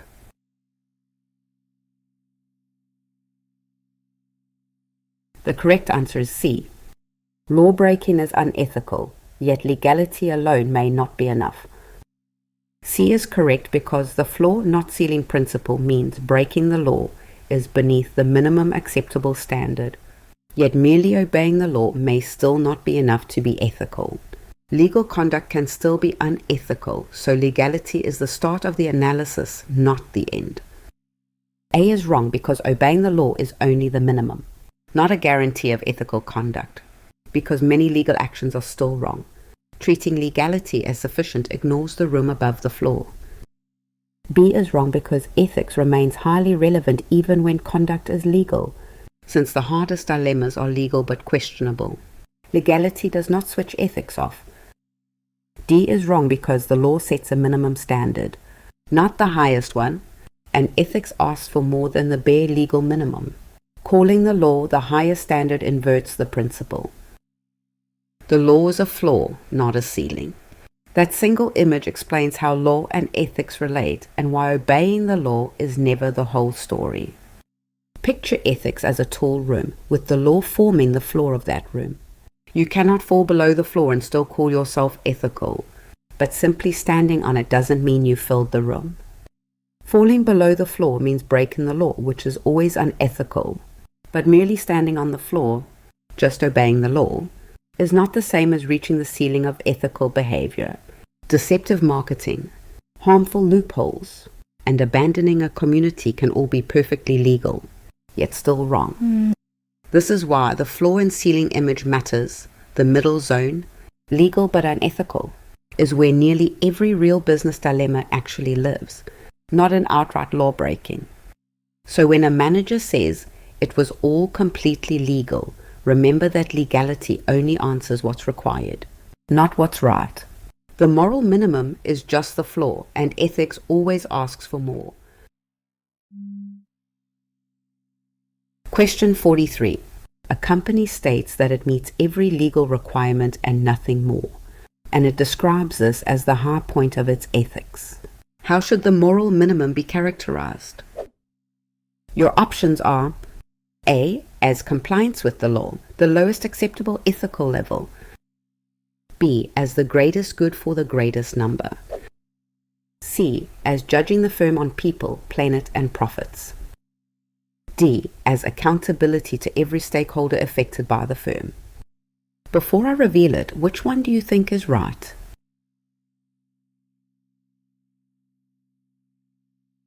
The correct answer is A, as compliance with the law, the lowest acceptable ethical level.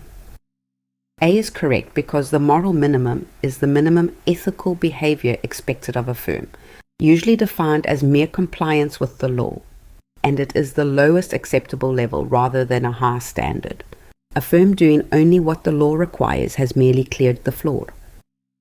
B is wrong because the greatest good for the greatest number is the goal of utilitarian, outcome-based ethics, not the definition of the moral minimum. The moral minimum is about bare legal compliance. C is wrong because judging the firm on people, planet, and profits describes the triple bottom line, a broader standard that goes beyond the moral minimum. The moral minimum is just legal compliance. D is wrong because accountability to all stakeholders describes corporate social responsibility, which reaches well above the moral minimum. The moral minimum stops at obeying the law. Let's look at the moral minimum, the floor, not the ceiling of business ethics. The moral minimum is simply mere compliance with the law. A company that does no more than obey the law is standing at the lowest ethical level society tolerates, not at some admirable height. Legal compliance is necessary, but it is not an achievement worth celebrating. It's simply the threshold a firm must clear before any real ethical credit begins. Picture ethics as a structure with a floor and a ceiling. The moral minimum sits at the floor, mere legal compliance, while higher standards like the triple bottom line and corporate social responsibility rise well above it. Whenever a scenario dresses up bare legal compliance as a high ethical standard, that's the moral minimum in disguise. Obeying the law is where ethical responsibility starts, not where it ends.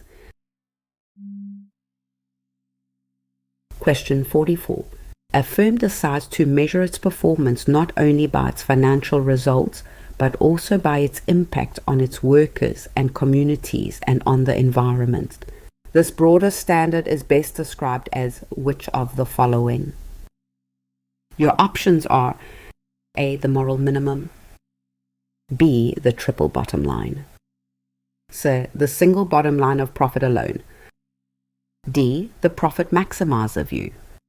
What's your answer? Commit to one before I continue.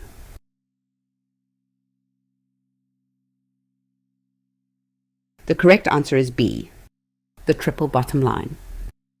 B is correct because the triple bottom line assesses a firm on 3 dimensions, often called people, planet, and profits, instead of profit alone, measuring impact on workers, communities, and the environment alongside finances is exactly that standard.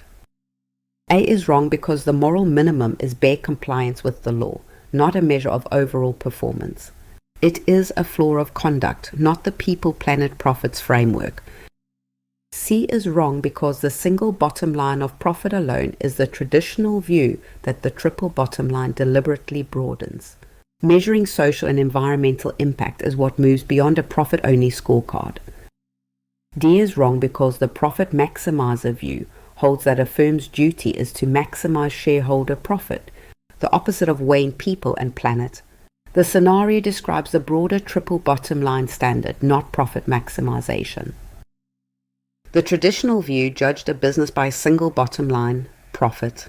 The triple bottom line broadens that standard to 3 dimensions instead of 1. People captures a firm's effect on employees, customers, and the community. Planet captures its environmental impact. Profits remains the traditional financial measure, but now it's just one part of the picture, not the whole of it. The standard exists because a business can look like a success under a single bottom line while mistreating workers or damaging the environment. The triple bottom line was built precisely to catch those hidden costs a pure profit figure ignores. The crucial nuance: the triple bottom line adds people and planet to profits. It does not replace profit. This ties directly to corporate social responsibility, the idea that firms owe duties beyond shareholders, sitting well above the bare legal floor known as the moral minimum. Whenever a scenario measures a firm on its social and environmental impact alongside its finances, that's the triple bottom line at work. Question 45. Before making a decision with ethical dimensions, a business wants a practical checklist of considerations to weigh. According to the materials, which set of 4 factors should it consider? Your options are A. Cost, quality, timeliness, and convenience. B. Inquiry, discussion, decision, and review. C. People, planet, profits, and reputation. D. Legal, public relations, safety, and financial factors. Pick one. Trust your gut. Here's your chance to test yourself.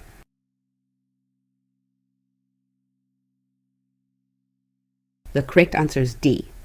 Legal, public relations, safety, and financial factors.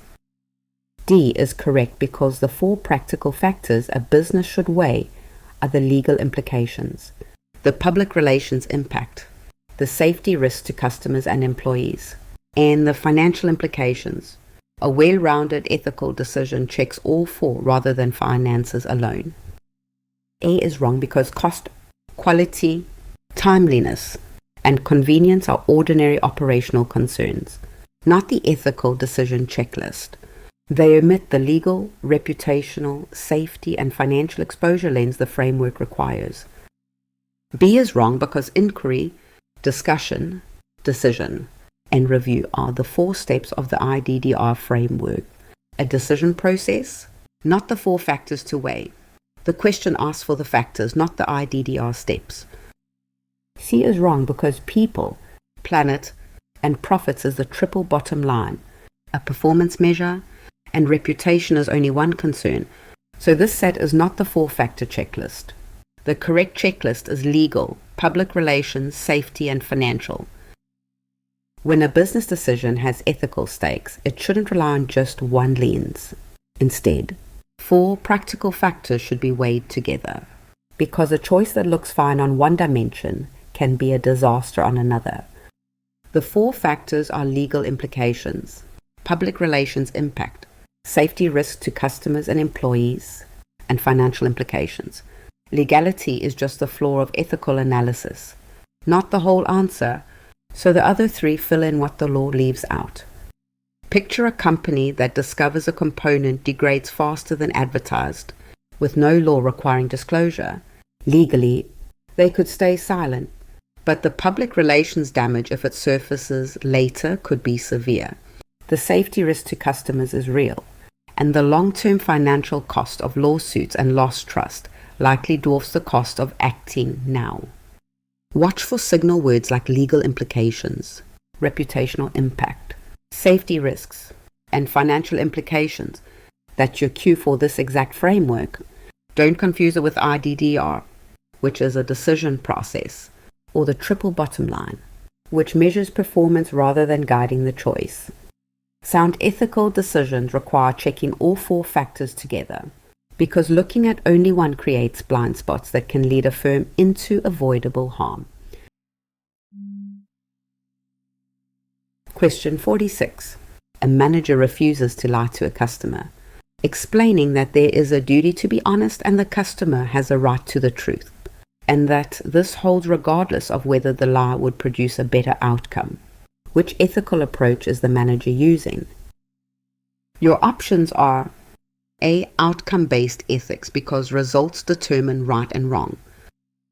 B. Utilitarianism, seeking the greatest good for the greatest number. C. Duty-based or deontological ethics. D. The triple bottom line. Which would you go with? Lock it in before the reveal.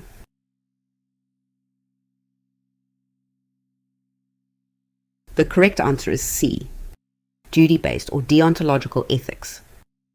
C is correct because duty-based or deontological ethics judges an action by the act itself, focusing on duties and rights rather than on results. Refusing to lie because of a duty of honesty and the customer's right to the truth, regardless of outcome, is duty-based reasoning, and religiously grounded rules fit here because they tend to be absolute. A is wrong because outcome-based ethics judges actions by their consequences, but the manager explicitly says the duty holds regardless of the outcome. That focus on the act rather than results makes it duty-based. B is wrong because utilitarianism chooses the option with the greatest net good and weighs consequences, which is the opposite of ignoring the result. The manager is not running a cost-benefit calculation. D is wrong because the triple bottom line is a way of measuring a firm on people, planet, and profits, not a mode of moral reasoning about a single act. It does not describe the manager's duty and rights reasoning. Duty-based or deontological ethics judges an action by the nature of the act itself, not by its consequences. The core question is, what is the right thing to do, understood as a matter of duties and rights? An act can be wrong even if it produces good outcomes, because what matters is whether it respected the relevant duties and rights. Lying is wrong to a duty-based thinker because there is a duty to tell the truth, and others have a right to honest dealing, even when the lie would help. Favorable consequences never redeem an act that violates a genuine duty or tramples someone's rights.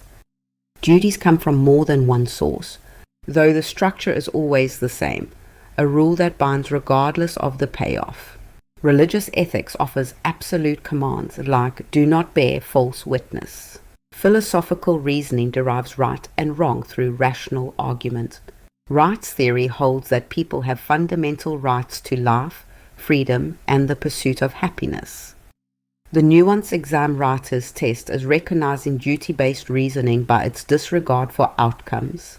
Signal words include duty, rights, the right thing to do, rules of behavior, and regardless of the consequences. This stands in sharp contrast to outcome-based ethics, which weighs consequences and seeks the greatest net good. A manager who refuses to lie, insisting the customer has a right to the truth regardless of outcome, is reasoning in duty-based terms. That is the signature of deontological thinking, judging conduct by the act, the duty, or the rights involved, never by how things turn out. Question 47. A manager evaluates a decision by first identifying everyone who will be affected, then weighing the costs and benefits of each option, and finally choosing the option that produces the greatest net benefit for the most people. Which ethical approach and goal does this represent?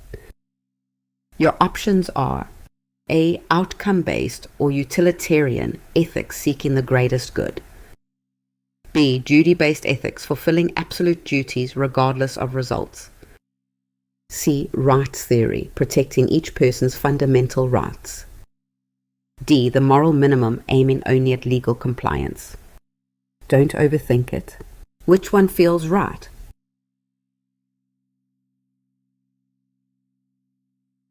The correct answer is A. Outcome-based or utilitarian ethics seeking the greatest good.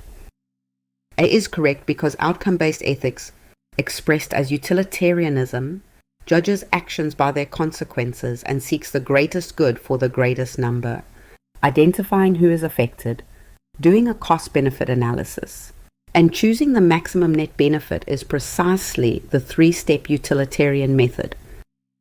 B is wrong because duty-based ethics focuses on the act, duties, and rights rather than on weighing consequences. So a cost-benefit calculation does not fit it. The manager is judging by results, not by duty. C is wrong because rights theory is a duty-based approach that asks whether a decision violates anyone's fundamental rights, not which option maximizes net benefit. The manager's method is consequence-driven, not rights-driven. D is wrong because the moral minimum is mere compliance with the law, not a method for maximizing societal benefit. The scenario describes utilitarian reasoning which reaches well beyond legal compliance. Outcome-based ethics, known as consequentialism or utilitarianism, judges an action not by its nature but by its consequences for everyone it touches, where duty-based ethics asks whether an act is right in itself. Utilitarianism asks whether it produces the best results, weighing good against harm for every stakeholder involved. The governing goal is simple: the greatest good for the greatest number. Utilitarianism is applied in 3 steps. First, identify who is affected. Second, weigh the costs and benefits of each option. And third, choose the alternative yielding the greatest net benefit for the most people. Picture a manager weighing a decision, identifying everyone affected, comparing costs and benefits, and selecting the option with the greatest overall good. That is utilitarian reasoning in action. Exam writers signal this approach with specific phrases: consequences, results, greatest good for the greatest number, cost-benefit analysis, and maximum societal utility. This contrasts sharply with duty-based ethics, which judges the act and the duty itself, regardless of outcome. Question 48. A corporation decides it is accountable not only to its shareholders, but to everyone affected by its actions, including employees, customers, creditors, suppliers, and the local community. Which concept does this reflect, and what term names that broader group? Your options are A. The profit maximizer view, accountable to shareholders alone. B. Corporate social responsibility, accountable to stakeholders. C. The moral minimum, accountable only to government regulators. D. Fiduciary duty, accountable only to the board of directors. Got a guess? Lock it in.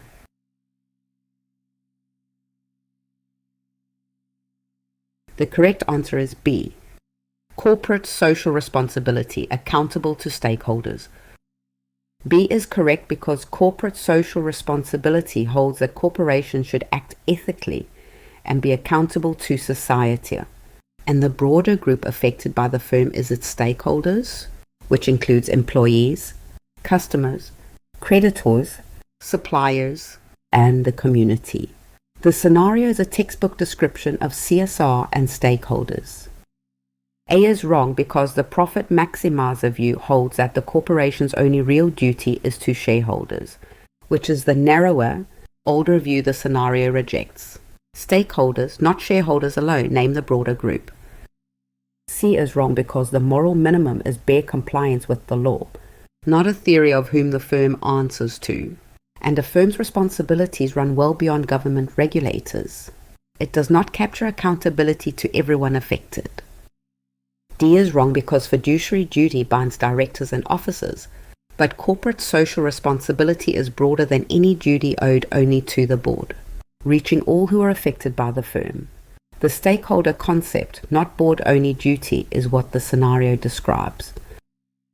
Corporate social responsibility is the idea that a corporation should act ethically and be accountable to society, not just to its owners.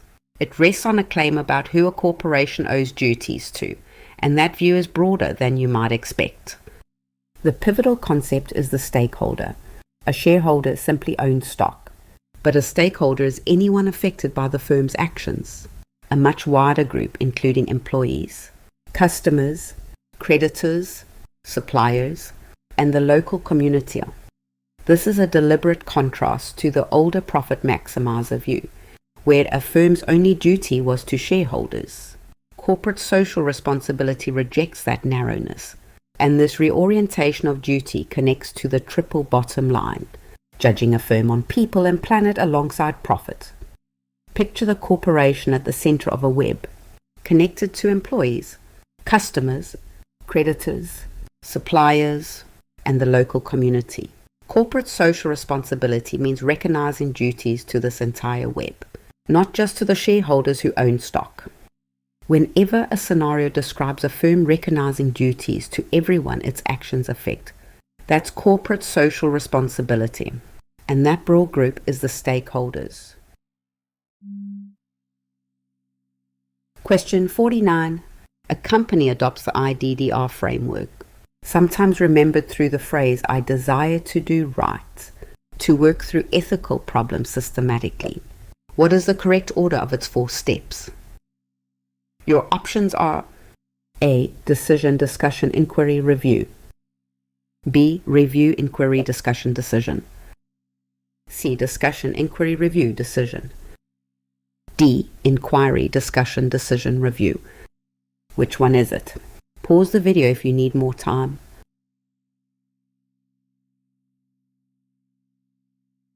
The correct answer is D. Inquiry, discussion, decision, review. D is correct because the IDDR framework runs in the order inquiry, discussion, decision, review, which the phrase "I desire to do right" helps recall. Understanding the problem comes first, and evaluating the outcome comes last. A is wrong because this option puts decision first, but a decision cannot be reached before the problem is understood and the options explored. Inquiry, not decision, begins the process. B is wrong because this option puts review first, yet review is the final look-back step after a decision has been made and acted on. The process opens with inquiry, not review. C is wrong because this option scrambles the steps by placing discussion first and decision last after review. The correct sequence is inquiry, discussion, decision, review. When a business faces an ethical problem, it needs more than instinct. It needs a repeatable, disciplined process, and that process is called IDDR. IDDR stands for Inquiry, Discussion, Decision, and Review. Inquiry means understanding the problem, identifying stakeholders and facts. Discussion means laying out the possible options. Decision means reaching a consensus on a course of action. The order is what exam writers test most. A decision can't come before the problem is understood and options are weighed. And a review can't happen before a decision has actually been made and acted on. Picture a company that learns a supplier uses unsafe labor practices. In inquiry, it gathers facts. In discussion, it weighs options like reform versus replacement. In decision, it sets a deadline for the supplier to fix conditions. And in review, it checks whether things actually improved. For an accountant facing a questionable client request, IDDR turns an improvised reaction into a defensible method: understand, explore, decide, and then review. Question 50. A team using the IDDR framework identifies who the stakeholders are, gathers the relevant facts, and names the ethical principle at issue. Which step of IDDR are they performing? Your options are A. Discussion, B. Inquiry, C. Decision, D. Review. Take a second. Which answer would you pick?